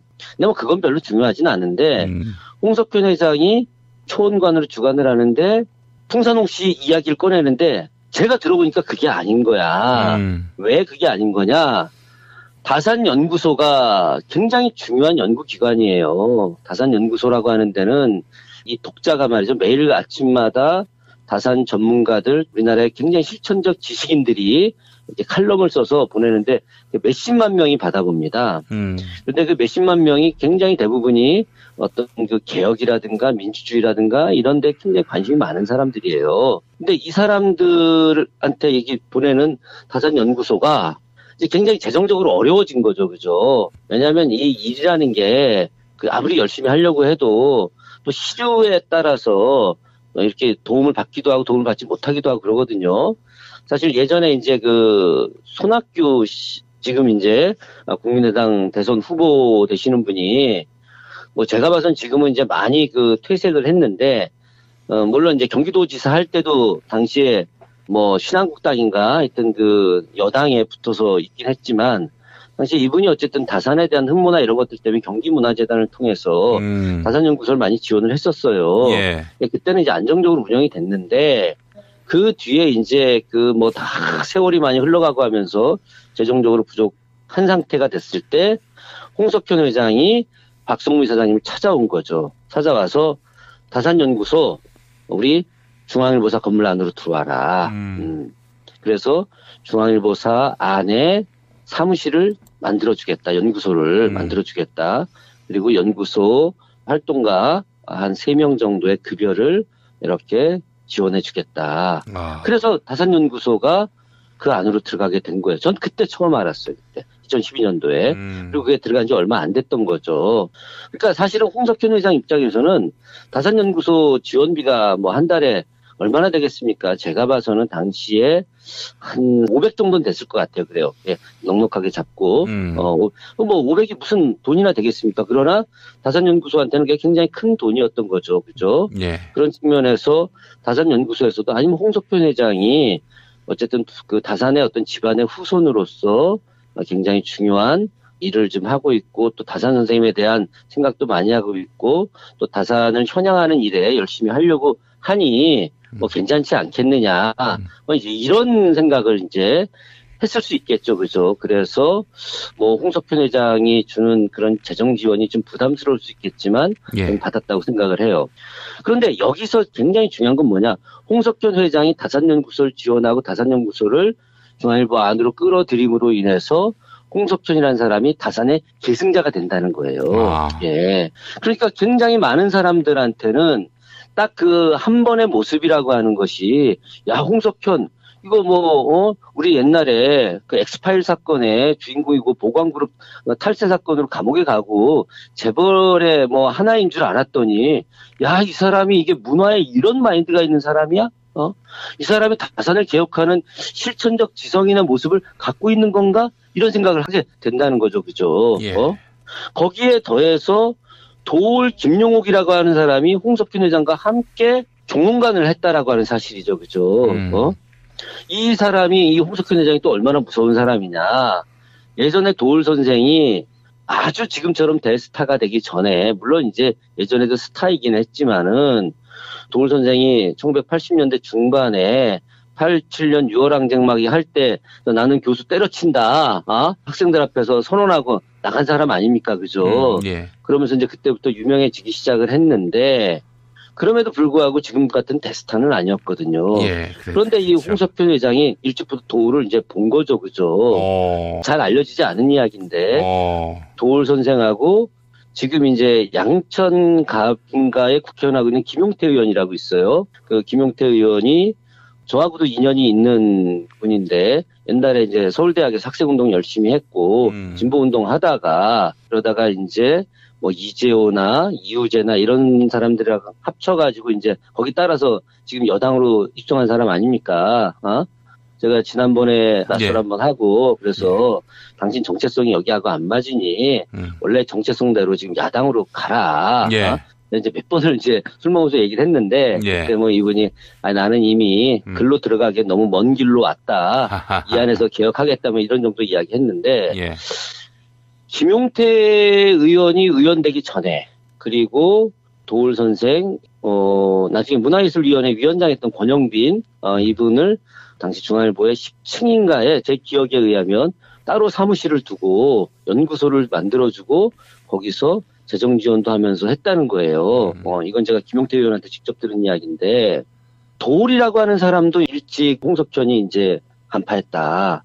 그래서 어쨌든 도올이라고 하는 이 한국 사회가 낳는 위대한 사생가도 역시 홍석현이라고 하는 사람이 이렇게 품에 안고 가는 홍석현이 어떤 지원을 해줬던 이런 이제 인물로 자리매김하게 만드는 거죠. 그러면 이런 그 위대한 사상가들, 진보적 생각을 갖고 있는 사람들이 홍석현한테 안 좋은 이야기는 안 할 거 아닙니까? 그죠? 그리고 여러 가지 뉘앙스로다가 그 정도면 괜찮은 사람이야. 이런 정도로 이야기할 수 있지 않을까. 저는 이런 부분들이 굉장히 무서운 사람이다라고 하는 생각을 한 거죠. 그래서 그런 사람들을 끌어들였다라고 하는 것은 바로 어떤 거냐. 미리 그때부터 대선에 대한 생각을 전 분명히 갖고 있었다. 그 징기스칸이 말입니다. 어딜 점령하러 가죠, 그죠? 그러면 거기서 피해 그런 그 전투를 하게 합니다. 엄청나게 많은 사람들 학살하죠, 그죠?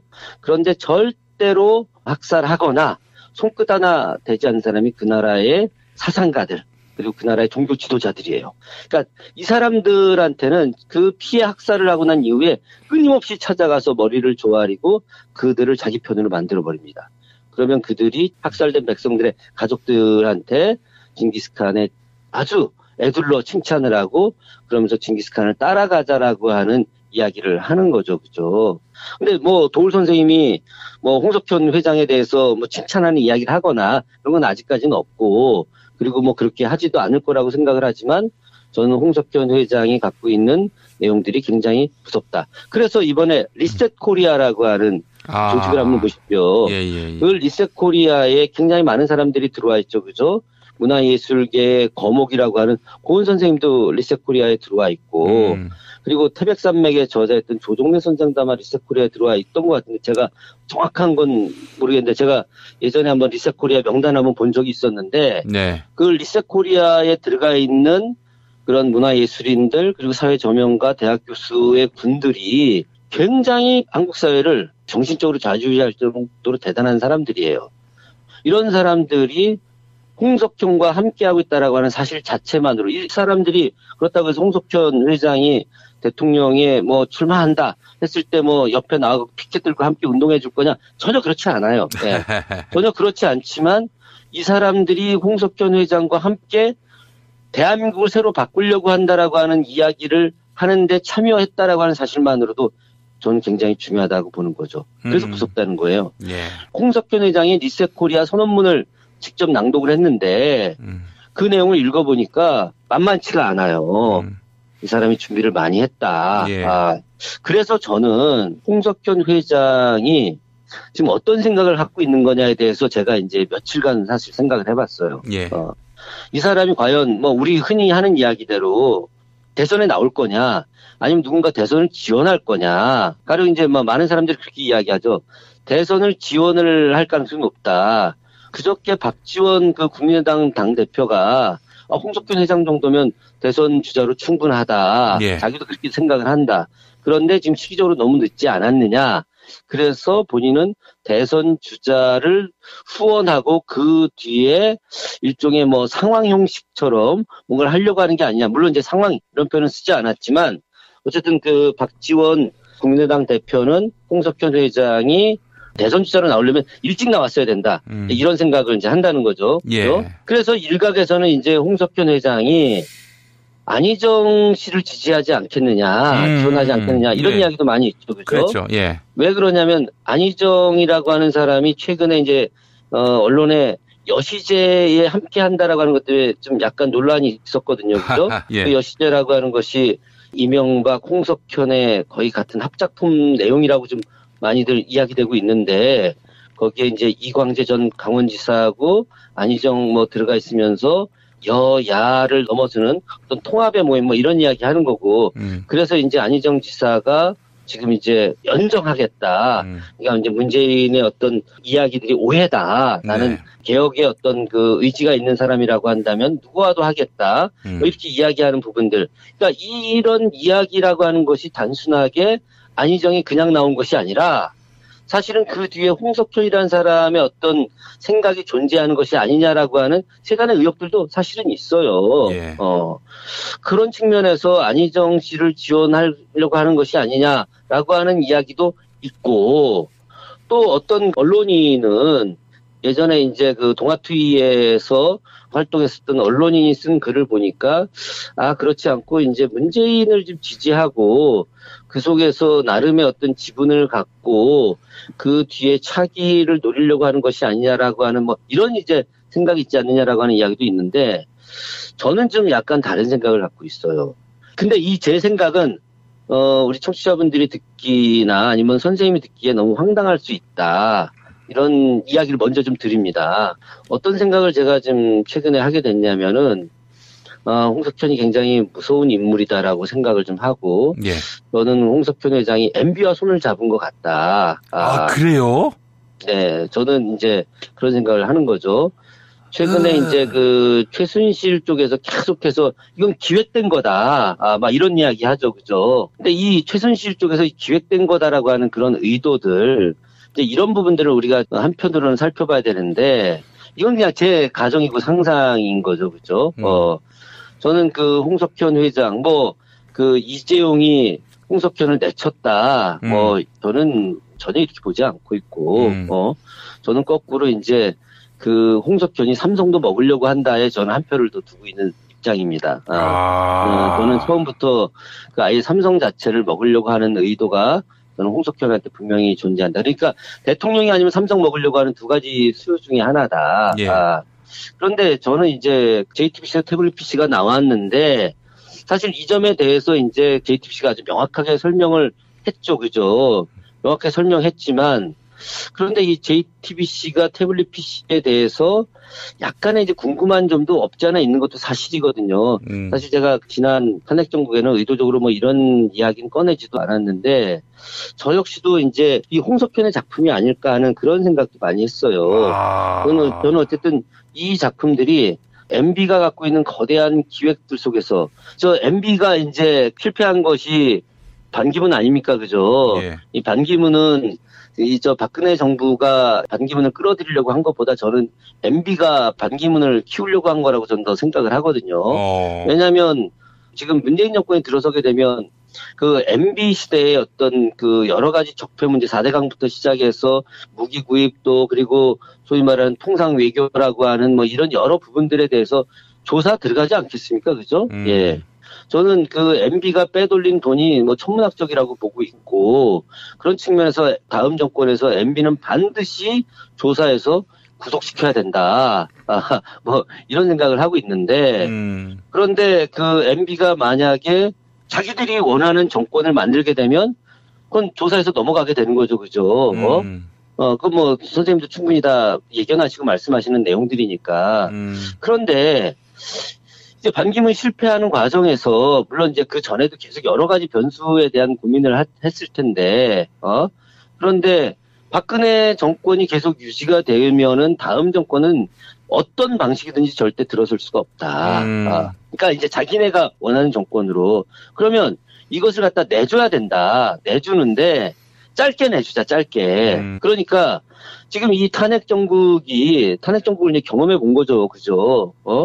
그래서 저는 이제 뭐 문재인이든 아니면 누구든 간에 야당 정권을 이제 만들게 되는데 이 야당 정권이 저는 그 MB 쪽 입장에서 볼 때 그 탄핵이라고 하는 것이 한번 해보니까 충분히 할 수도 있지 않겠느냐. 다음 정권 내에서도. 그래서 가령 이제 문재인 정권이 1년쯤 지나고 나서 1년 동안에는 뭐 언론하고의 관계도 좀 유화적 분위기고 또 그렇게 크게 또 긴장하니까 사고 치는 사람도 없고 막 그럴 텐데 문재인 정권이라고 해서 5년 내내 청렴하고 도덕적으로 깨끗하고 이렇게 갈 수는 없는 거 아니겠어요, 그죠? 저는 어쨌든 그렇게 가기를 진심으로 기원하고 바라지만 만에 하나 누군가 사고 치는 사람이 있을 수 있다. 사고 치는 사람이 있다 그러면 그 사고를 저는 조중동에서 또 뭐 여러 그 종편에서 어마어마하게 확대시킬 거라고 저는 생각을 합니다. 그럼 그 확대된 것으로다가 어쨌든 그 국민 감정들을 갖다가 막 만들어내는 거죠. 예전에도 노무현 대통령 같은 경우도 그 노무현 대통령을 지지했던 많은 국민들이 있지만 마지막에 노사모를 제외하고 등을 돌리죠. 그죠? 그건 언론의 작품이에요. 예. 말도 안 되는 이야기들 꺼내는 거죠. 뭐 1억짜리 시계를 뭐 논두렁에 버렸다는 등, 그런 말도 안 되는 이야기를 갖다가 다 꺼내는 것들, 그것들이 국민들은 진실냥 믿으면서 노무현이라는 사람에 대해서 완전히 잘못된 감정을 갖게 되는 거 아니겠어요. 그죠? 이제 그렇듯이 저는 이제 이명박이 인물론으로 볼 때 홍석현이라는 사람이 꽤 괜찮은 것으로 보고 본인도 정권 14범인데 대통령 됐는데 그까지 뭐 X8 이미 많이 잊혀졌는데 뭐 그 정도면은 1년 뒤에 탄핵 국면으로 다시 또 몰아가고 그렇게 해서 홍석현이라고 하는 사람을 지금부터 준비된 대선 주자를 딱 띄워서 왜냐하면 당시에 이제 많은 국민들이 야 이거 야당 시켜봤더니 이 새끼들 똑같은 놈들이야. 그러면서 보수 중에서도 아주 건전한 보수, 저 정도면 합리적 보수, 소위 말해서 KS 출신 아닙니까? 경기고등학교 서울대 나오고, 미국 스탠포드에서 공부하고, 나름대로 그 성공한 기업인이고, 또 이 방송사 JTBC라고 하는 것을 굉장히 이렇게 객관적으로 만들었던, 저 정도면 되는 거 아니냐, 이렇게 띄우지 않겠느냐. 저는 사실 지금 이 홍석현이라는 사람이 그 현재 대선 중간에 JTBC 회장을 그만두고 국민 한 사람으로서 작은 힘을 보탤까 한다라고 이야기하고 얼마 전에 리셋 코리아 나오고 하는 이것들이 저는 그 지금 대선이 아니라 차기 대선인데 그 차기 대선이 굉장히 빠른 시간 안에 이루어질 차기 대선을 계획한 것이 아니냐. 저는 이제 그렇게 생각을 한 거죠. 그래서 그 홍석현의 동생이 홍석조 아닙니까? 그죠? 그 사람이 1조 가까이 재산이 있다는 사람이다. 뭐 검사하다 하면 망가져서 했다 그러지만 그 사람 광주 고검장 출신이에요. 예. 그 사람이 검찰 잡고 있는 겁니다. 그 엄청나게 많은 재력과 검찰 인맥들 이것들 통해서 검찰 관리하지 않는다고 누가 보겠습니까? 그죠? 검찰 통해서 굉장히 많은 정보들이 들어올 거 아니겠어요? 그죠? 예. 그러니까 홍석조라고 하는 사람은 단순하게 홍석현의 동생이 아니라 홍석현이 갖고 있는 또 다른 언론 네트워크이자 정보 네트워크죠. 국정원만큼이나 정보가 센 사람일 수 있다는 거예요. 그렇기 때문에 저는 홍석현이라는 사람이 바로 만들어낼 수 있다. 지금은 JTBC가 정확하게 우리는 특정인을 위해서 있는 존재가 아니다. 이렇게 이야기하죠. 그죠? 하지만 그러나 손석희 사장이 천년만년 사장할 거 아니잖아요. 그죠? 만약에 홍석현 회장이 대선에 나선다면 뭐 기탄 없이 자리를 박차고 나올 수 있는 사람이 바로 손석희 사장이 아닐까 싶고요. 뭐 전 그렇게 생각하고 그러면 그때 우리가 만약에 잘못되게 되면 손석희 사장을 대선 후보로 우리가 옹립을 해야죠. 차라리. 아니 근데 교수님. 네네. 교수님 오늘 너무 말씀이 엄청난 내용이라서 이건 뭐 어떻게 저희가 이거를 담아야 될지 모르겠어요. 이게 뭐 교수님이 거짓말을 하실 리는 없을 것이고 또 뭐 소설을 그렇게 현란하게 쓰시는 분도 아니고요. 나름의 어떤 촉이 있으셔서 이렇게 분석하시는 거 아니겠어요? 그렇죠. 이건 제 개인적인 이제 생각이죠. 원래 이 얘기는 하려고 한 게 아니라 오늘 뭐 유신 이야기 하려고 했는데 이렇게까지 간 거죠. 근데 이게 너무나 충격적이지 않습니까? 예를 들어서 이제 정권 교체가 된다 하더라도 그 정권이 한 1년 정도 가게 되고 그 무렵에 이제 정권이 무너지면은 재보선이 있을 것이고 그때 이제 홍석현 회장이 출사표를 던진다. 대략 이런 그림으로. 그렇죠. 저는 이제 그런 시나리오를 본 거죠. 그래요. 아이고 그러면 차기 정권이 잘해야겠네요. 당연하죠. 그러니까 이게 이제 보수 세력이 다시 집권하지 않기 위해서는 제가 역으로 이야기하는 거예요. 지금 문재인 정권이 될 가능성이 매우 높죠. 그죠? 저는 그렇게 봅니다. 그렇기 때문에 이 정권이 정말 그 도덕적으로 청렴하게 운영이 되어야만이 또 다른 탄핵을 만들려고 하는 저 보수 세력들, 수구 세력들한테 정권을 넘겨주지 않는 거예요. 저는 그래서 역으로 지금 이 무서운 이야기일 수 있는 이야기를 꺼내는 거죠. 아이고 이거 교수님 생각이신 거고 의견이신 거고 이게 어떤 뭐 그냥 사실에 근거한 그런 말씀이 그런 건 전혀 아니고요. 그건 뭐 명확히 또 이야기하는 거죠. 아니 너무 말씀이 충격적이어가지고 제가 뭐라고 리액션을 쳐야 될지 모를 정도로 그러한데요. 확실히 그 수구 보수 세력은 내버려두지 않습니다. 뭐 4.19 1년 지나서 5.16을 꾀했듯 노무현 정부 무너뜨리고 이명박 박근혜 정권 세웠듯 5월에 이제 정권 교체가 된다 하더라도 마음 놓고 넋 놓고 지켜볼 일이 아니다. 이런 말씀이죠? 네네. 알겠습니다. 오늘 하여간 말씀 너무 충격적이었고 다 못하신 얘기는 다음 주에 또 한번 이어주시면. 교수님 말씀 잘 들었습니다. 고맙습니다.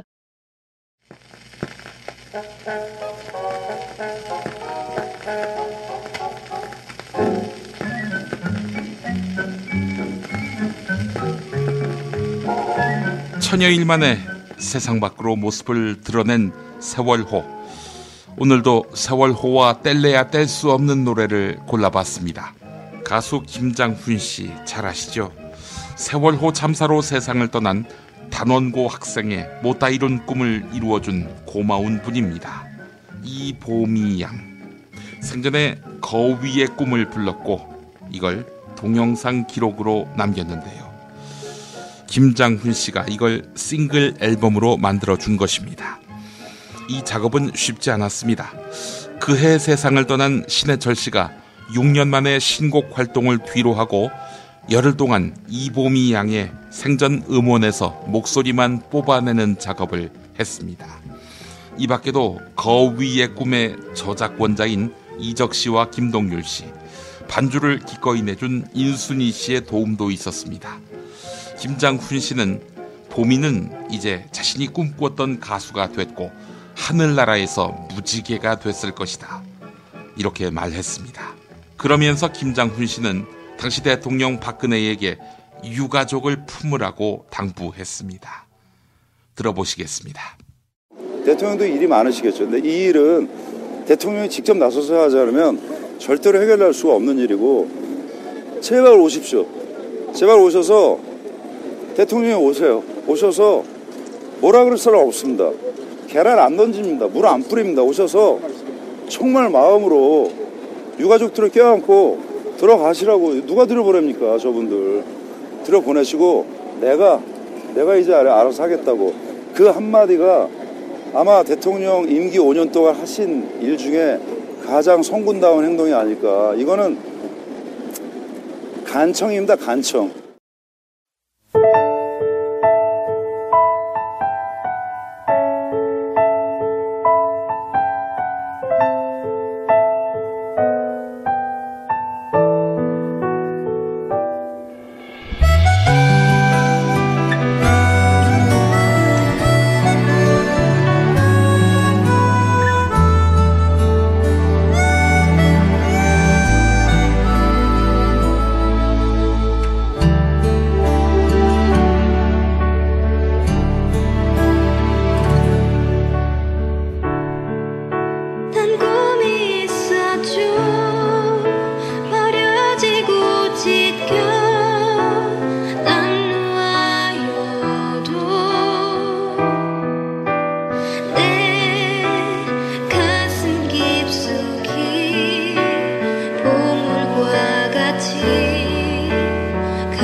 때론 누군가가 또 모를 비웃음 내 등 뒤에 흘릴 때도 난 참아야 했죠. 참을 수 있었죠. 그날을 위해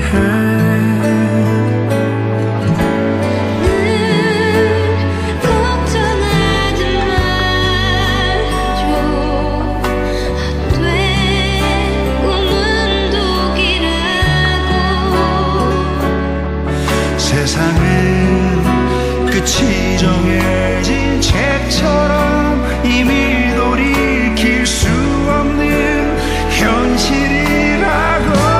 그래요,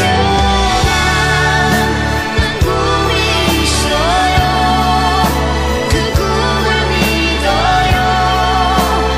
나를 지켜봐요.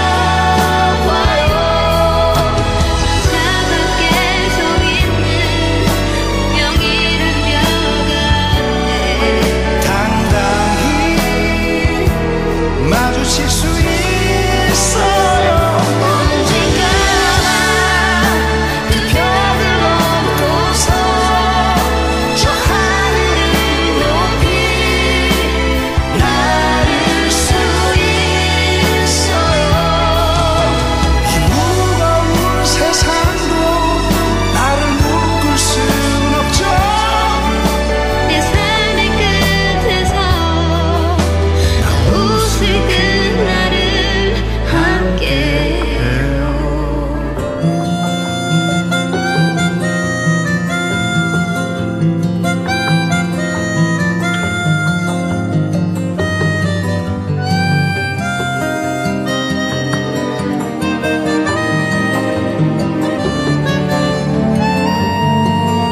이것만 하고 가요.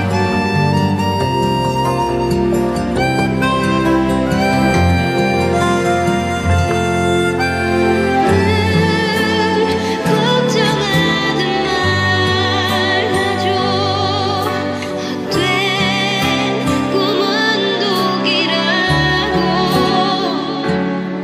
세상은 끝이 정해진 책처럼 이미 돌이킬 수 없는 현실이라고. 그래요, 난 꿈이 있어요. 그 꿈을 믿어요. 나를 지켜봐요. 저 차갑게 서 있는 운명 이런 벽 앞에 당당히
안녕하세요.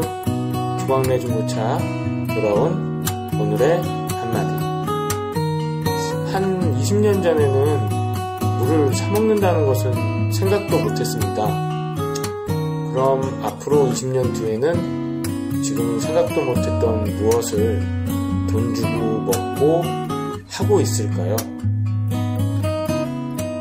주광래 중고차의 대표번호는 1800-9538. 고맙습니다.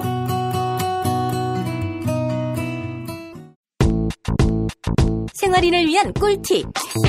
집 두 채에 월 10,000원 화재보험 카페. 화재 배상, 심지어 도난 피해까지. 여기에 더해 가전제품 고장 수리비까지. 우와, 우리 집 말고 부모님 집까지 두 집에 월 10,000원이라고요? 식당, 노래방, 임용실 같은 상가와 숙박업소, 사무실, 공장, 창고, 목조주택까지 모든 업종의 화재보험과 배상 책임보험도 상담해드립니다. 02849-9730. 연중 무휴라 언제든 02849-9730. 6살 하늘이 밥을 잘 안 먹어요. 그런데 이때 택배입니다. 연지연 곰탕이 배달됐어요. 직접 도끼로 팬 장작불 위에 한우 사골과 도가니를 가마솥에 한가득 넣고 24시간 끓인 진구. 연지연 곰탕이 하늘이 입에 들어가는 순간, 아, 맛있다. 엄마 한 그릇 더 주세요. 조미료 같은 첨가물이 전혀 들어가지 않아 엄마의 기쁨은 더하답니다. 7팩 이상 무료 배송합니다. 주문 전화는 010-7252-1114 010-7252-1114. 오늘을 읽는 책, 문학평론가인 국민대학교 국문학과 정선태 교수와 함께합니다. 정선태 교수님 나와 계시죠? 네, 잘 나와 있습니다. 예, 교수님 오늘 모든 출연자분들께 여쭙습니다. 세월호 인양 어떻게 보고 계시는지. 올라온 모습을 항공 사진으로 찍은 그 사진을 보고 있는데요. 처참하네요.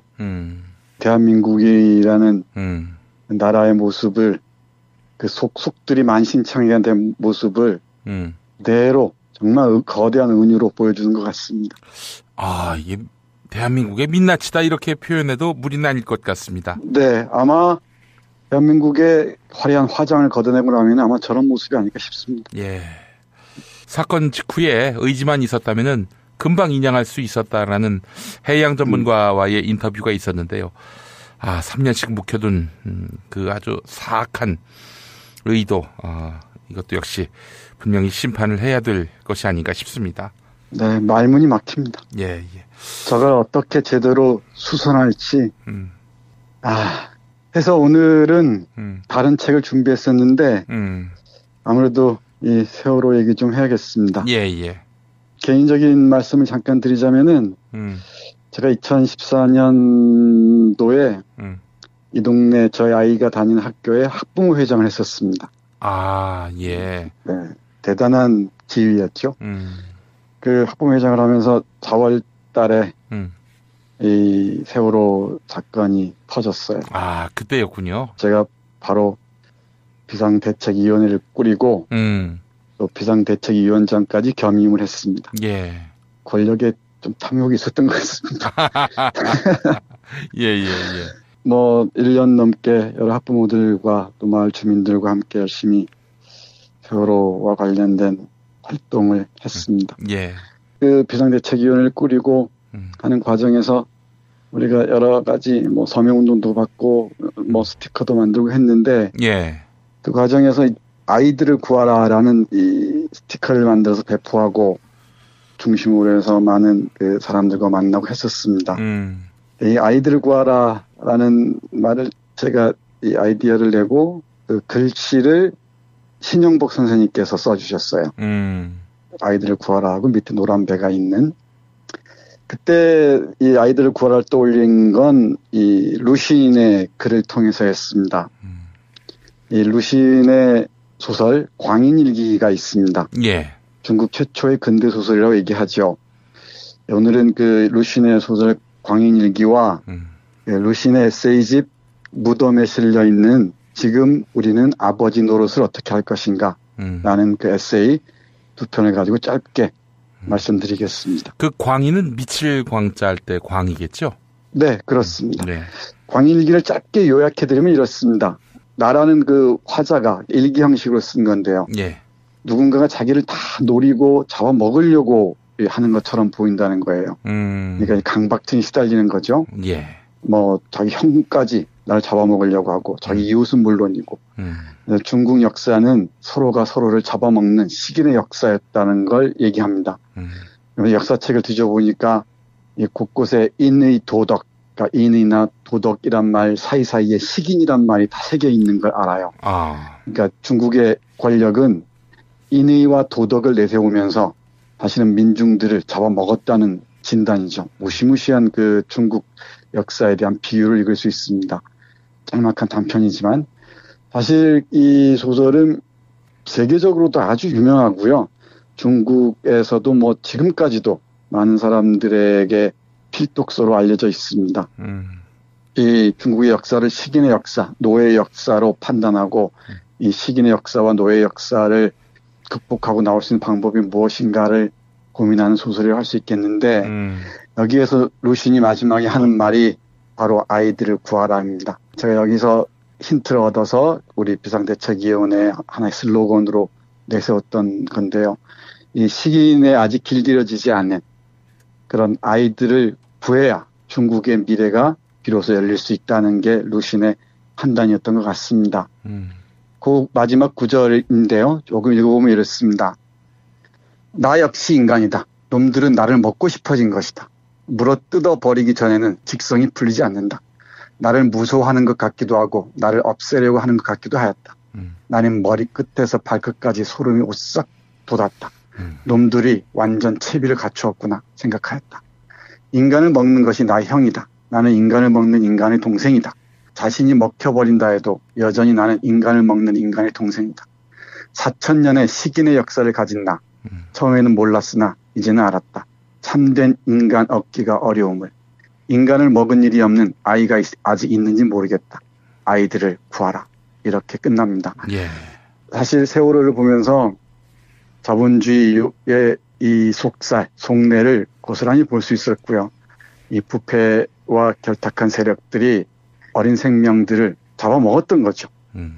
이 잡아먹었다고밖에 얘기할 수 없습니다. 그리고 지금 우리 한국의 여러 이 상황들을 보건대 서로를 감시하면서 서로를 못 잡아먹어서 안다라는 상황이라고 은유적으로 얘기할 수도 있을 것 같습니다.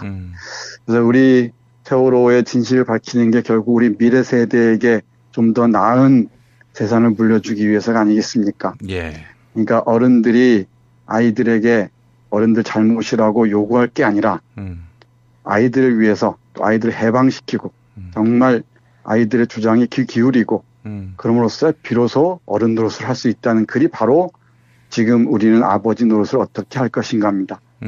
그 마지막 부분이 이렇게 마무리가 돼요. 이 에세이를 보면은 스스로 인습의 무거운 짐을 짊어지고 암흑의 수문을 어깨로 걸머쥐어 그들은 어린이들, 젊은이들입니다. 예. 넓고 밝은 곳으로 놓아주면서 그 후 그들이 행복하게 살아가고 도리에 맞게 사람 노릇을 하도록 해야 한다. 하고 루신은 주장합니다. 예. 이게 어른 노릇이라는 것이죠. 이게 1919년에 쓰여진 글인데 중국이 혁명 이후에 혁명이 반혁명의 소용돌이 속에서 신음하고 있을 때 바로 미래 세대를 위해서라도 혁명을 반드시 성공으로 돌아서게 해야 한다는 아주 그 긴박한 바람이 있었던 것 같습니다. 예. 지금 우리도 혁명이 진행 중이라고 얘기하지만 정말 어른들의 말로 세월의 진실을 있는 그대로 밝히고 그리고 식인에 가까운 공포가 독가스처럼 번지는 이 사회를 제대로 된 사회로 바꿔놔야 비로소 미래 세대에 부끄럽지 않을 거라고 생각하면서 이 루신의 광인일기하고 루신의 에세이 지금 우리는 아버지 노릇을 어떻게 할 것인가 소개해드렸습니다. 예. 네, 그리고 제가 이 비상대책위원장 하면서 세월호 일주기 때 쓴 뭐 시 아닌 시가 있습니다. 예. 뭐 시인들께는 대단히 결례가 아닐까 싶은데 제 마음을 담아서 읽어드려도 될까요? 예. 네, 한번 보겠습니다. 예. 제목은 다시 4월은 오는데 4.16 일주기를 맞으며 입니다. 탐욕과 비겁이라는 우리 시대의 괴물에 사로잡힌 어린 생명들이 천리길을 단숨에 내달려 진달래로 산수유로 목련으로 피어오르는 계절. 시커먼 맹골수도 어둠 속 꽉 막힌 선실에서 두려워 떨다 무서워 몸부림치다 엄마 아빠 애타게 부르다 탈진해 갔을 저 생명들에게 전할 수 있는 것이라곤 진정 초라하기 그지없는 몇 송이 꽃밖에 없단 말인가. 부끄럽고 미안하고 서러워 기나긴 불면의 밤 통곡으로 지새웠을 젊은 어머니 아버지들을 보면서도 우리는 공포에 길들여진 짐승처럼 숨죽이며 두 눈 껌뻑거리며 이렇게 구경만 하고 있을 것인가. 진실이 짓밟히든 말든 시커먼 어둠이 우리를 삼키든 말든 저들이 뿌려대는 거짓 눈물에 속고 야비한 말장난에 속아 언제까지 광기에 질린 채 끌려다니기만 할 참인가.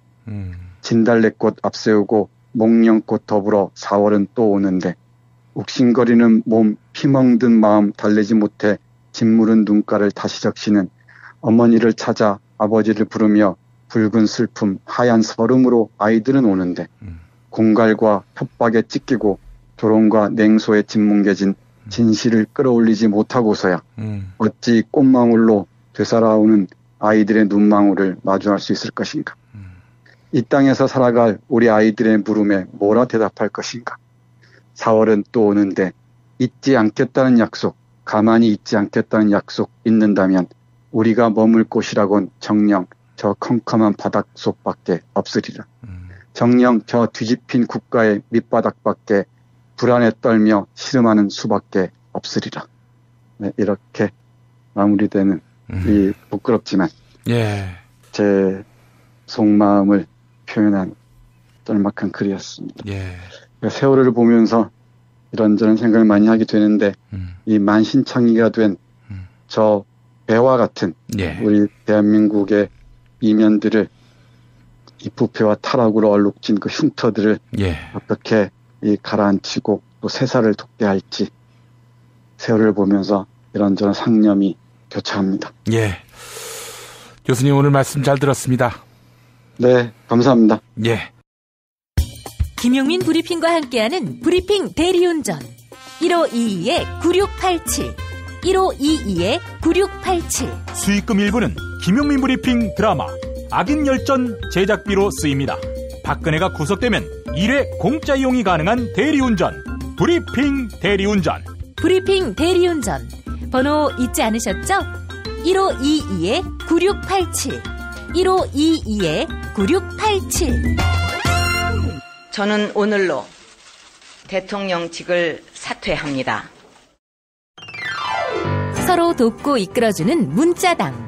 문자당이 문자당 샵을 열었어요. 중소상공인과 농업 생산자들을 위한 큰 장터. 아니 몇 개라고 그랬어? 2개, 3개. 남았으니까 그냥 서비스 하라. 하나는 공짜. 농민회와 여성연대 같은 사회단체들이 추천하고 문자당이 엄정하게 검증한 상품과 서비스를 온라인으로 판매해서 수익금의 일부는 각 단체에 기부하는 장. 협동, 자조, 상생회, 진보 열린 장터, 문자샵.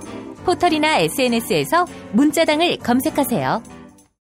안내 말씀드리겠습니다. 다음 주 화요일 3월 28일 전라북도 전주에서 김용민 브리핑 이완배 기자의 경제의 속살 공개 방송이 있습니다. 전주시청 대강당에서 저녁 7시로 예정돼 있는데요. 전국 공무원 노조가 후원하고 참여자치 전국시민연대에서 주최해 주셨습니다. 노동정책과 노동자 그리고 연대에 대한 이야기로 여러분을 찾아갑니다. 3월 28일 화요일 저녁 7시 전주시청 대강당 잊지 마십시오. 아이고 500석이나 된다고 합니다. 애청자 여러분의 또 전주시민 여러분의 많은 참석 부탁드립니다. 매일 일부 코너 뉴스 듣기 능력 평가 당첨자께 도서출판 시사인북에서 협찬하는 노래가 위로다 이 책을 보내드립니다. 노래가 위로다는 경향신문 논설위원을 지낸 김철웅 전 기자가 집필한 음악 에세이인데요. 각박했던 시절 우리를 위로해 주었던 음악들을 소개합니다. 노래마다 숨어있는 에피소드를 들추어내서 전해드리는 노래가 위로다. 여러분의 많은 성원 부탁드립니다. 자, 도서와 함께 선글라스도 선물해 드리고 있는데요. 프랑스 하우스 아이웨어 브랜드 코페낙스가 협찬해 주셨습니다. 세상에 없던 디자인 코페낙스 아이웨어. 안경업계 디자인 트렌드를 선도해온 코페낙스에 많은 관심 부탁드립니다. 자, 그리고 매주 토요일 정답자 가운데 한 분께는 거제도 펜션 이용권을 함께 드립니다. 남해바다의 절경을 한눈에 즐기실 수 있는 두모실 펜션 이용권. 경남 거제시 장목면에 위치해 있습니다. 포털 사이트에서 두모실 펜션을 찾아주시면 감사하겠습니다. 토요일 정답자 가운데 다른 한 분께는 남양주에 위치한 독채 무인 펜션 머문빌리지 이용권을 격주로 드립니다. 대지 2,000평과 건물 2동을 오직 한 팀의 고객에게만 서비스하는 펜션인데요. 카페, 바베큐장, 영화, 음향시설 등이 준비되어 있습니다. 포털 사이트에서 머문빌리지를 검색해 주시면 감사하겠습니다. 자, 어제 뉴스 듣기 능력 평가 문제는 보기 가운데 노무현 전 대통령과 17회 사법고시 동기인 임무를 마치는 거였는데 안대희 전 대법관이었죠. 정답자 스몰 미디엄 도라지님. 국민들 일에 대해서는 거들떠보지도 않더니 7시간씩이나 꼼꼼하게 자기 조서를 확인했습니다. 하루빨리 대한민국이 깨끗해지고 제자리를 되찾기를 바랍니다. 자, 블루스타 6님. 세월호를 수면 위로 인양하는데 3년이란 기다림이 있었습니다. 실종자 가족이 전원 가족의 품으로 돌아오기를 기원합니다. 라고 하셨고요. 자, 어제 피박 퀴즈는 세월호 인양 업체 이름을 맞히는 거였죠. 정답은 상하이 셀비지였는데요. 정답자는 다니엘 레데로시 님입니다. 지금 세월호가 진실과 함께 떠올랐습니다. 이번 주 내로 박근혜 구속도 함께 이루어지기를 기대합니다. 라고 해주셨습니다. 자, 그리고 SJMIN96님. 세월호와 함께 진실도 인양되기를 바랍니다. 라고 해주셨습니다. 자, 응모해주신 여러분 감사합니다. 이제 개그의 전당 헌재로 이어지겠습니다. 박근혜 최순실 국정농단 사건의 핵심 인물 최순실이 1월 16일 아침 헌법재판소에서 증인으로 출석했을 때 그때 육성을 들어보겠습니다. 청구인, 즉 국회 소추인단의 집요한 질문과 최순실의 무성의하고 불손한 답변, 네, 양측의 각이 서는 설전 함께 하시겠습니다. 그 2014년 내지 2015년경에 고영태 씨가 최순실 게이트 운운하면서 증인에게 도와달라고 했다라는 거죠? 그렇습니다. 그러면 증인에게 그 도와달라고 하면서 사업도 좀 도와달라 하고 좀 돈도 좀 빌려달라 하고 뭐 이런 식의 부탁을 했었나요? 그랬습니다. 구체적으로 그 어떤 식으로 협박하던가요? 한번 좀 이야기 좀 한번 해보세요. 그 얘기는 지금 할 수 없습니다. 왜요? 증인을 협박했다라는 건데 그 구체적으로 이야기를 한번 해보세요. 왜냐하면 그 사람들의 그 뒷배경, 동기, 증인에게 불리하게 말을 하는 그 동기가 의심스럽고 아주 불순하다는 거 아닙니까? 그럼 그걸 정확히 말씀을 해주셔야죠. 그거는 그 사람이 그 이메일을 메시지를 보낸 게 있으니까 전화기를 한번 감청해 보시면 아실 겁니다. 여기서 전화기를 어떻게 감청하나요? 증인이 협박을 받았기 때문에 가장 잘 생생하게 아실 것 같아요. 아니, 제가 게이트를 한다고 얘기하지 않았습니까? 전체적인 기억은 확실히 안 납니다, 지금. 그거는 확실히 받은 겁니다. 주인, 그러면 그때 당시에 고영태나 뭐 이런 사람들을 공갈이나 협박으로 수사기관에 혹시 고소하거나 수사 의뢰하지 않았나요? 안 왔습니다. 왜 안 했죠? 아까 증인편에 의하면 살살 달래가면서 진행했다라고 이야기를 했어요. 왜 살살 달래죠? 증인이 아무런 이유가, 협박당할 아무런 이유가 없는데 왜 살살 달래가면서 일을 진행한 거예요? 그거는 그렇게 얘기하시면 안 될 것 같습니다. 아니 증인의 표현이 약간 아니 살살 게이트를 만들겠다고 그러고 이런 일에 대통령 일이 이렇게 뭐 옷 만드는 것까지 지금 문제가 되니까 그런 문제들을 갖고선 그런 걸 얘기를 하니까 그렇게 된 거죠. 증인 그때 2014년, 2015년도는 현재 일들이 언론에 나오기 전의 상황이에요. 아니, 그거는 아니에요. 2015년도 그쪽은 이 언론 상황은 상관없이 그렇게 얘기를 했다니까. 그러니까 왜 증인이 살살 달랬냐고 전 물어보는 거예요. 아니 살살 달랠 이유가 없는 거잖아요. 만약에 증인이 소위 요즘에 논의되고 있는 언론에 나오고 있는 이 지금 헌법재판소에서 논의되고 있는 이 일들에 대해서 부끄러움이 없다라고 하면 증인이 달랠 이유가 없잖아요. 아니 부끄러움이 없습니다. 그런데 그거를 가지고 문제 삼고 싶지는 않았습니다. 구체적으로 어떤 것들이에요? 그러면 어떤 것들이 외부에 알려지면 좀 문제가 될 거라고 생각했어요. 그거는 말하고 싶지 않습니다. 증인이 그렇게 이야기를 하면 증인의 말을 믿기가 어렵잖아요. 지금 잘 설명해 주셔야 다 이해를 할 거 아닙니까?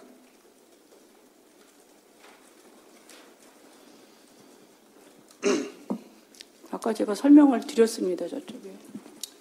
증인 혹시 피청구인한테 뭐 기치료 아줌마나 주사 아주머니 소개시켜 준 적 있으세요? 없습니다. 없어요? 증인의 변호인이 이경재 변호사만 해도 주사 아주머니 소개시켜 줬다라고 이야기를 한 적이 있는데요? 없습니다. 그럼 증인의 변호인께서 증인과 달리 확인 안 하고 언론에 발표한 건가요? 확인 안 하고 얘기하신 것 같습니다. 전 그 언론 보도 그래요? 못 봤습니다. 알겠습니다. 증인 정우성 비서관하고 문서를 공유했던 메일 비밀번호하고 아이디 언제부터 공유하기 시작했나요? 그 얘기는 이제 그만 증언하겠습니다. 좀 많이 했습니다. 언제부터 하셨어요, 그거를? 그거는 아까도 얘기했습니다. 아까 저 제대로 못 들었어요. 그러니까 그 얘기는 이제 제대로 말씀 안 하신 것 같은데. 네.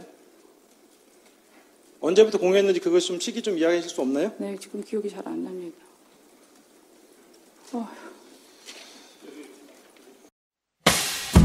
김용민 브리핑과 함께한 시간 어떠셨어요? 다음 시간에도 보다 바르고 알차며 즐거운 정보로 여러분을 찾아가겠습니다. 팟캐스트 포털 팟빵에서 다운로드하기, 구독하기, 별점 주기, 댓글 달기로 응원해주세요. 잊지 마세요. 다운로드하기, 구독하기, 별점 주기, 댓글 달기.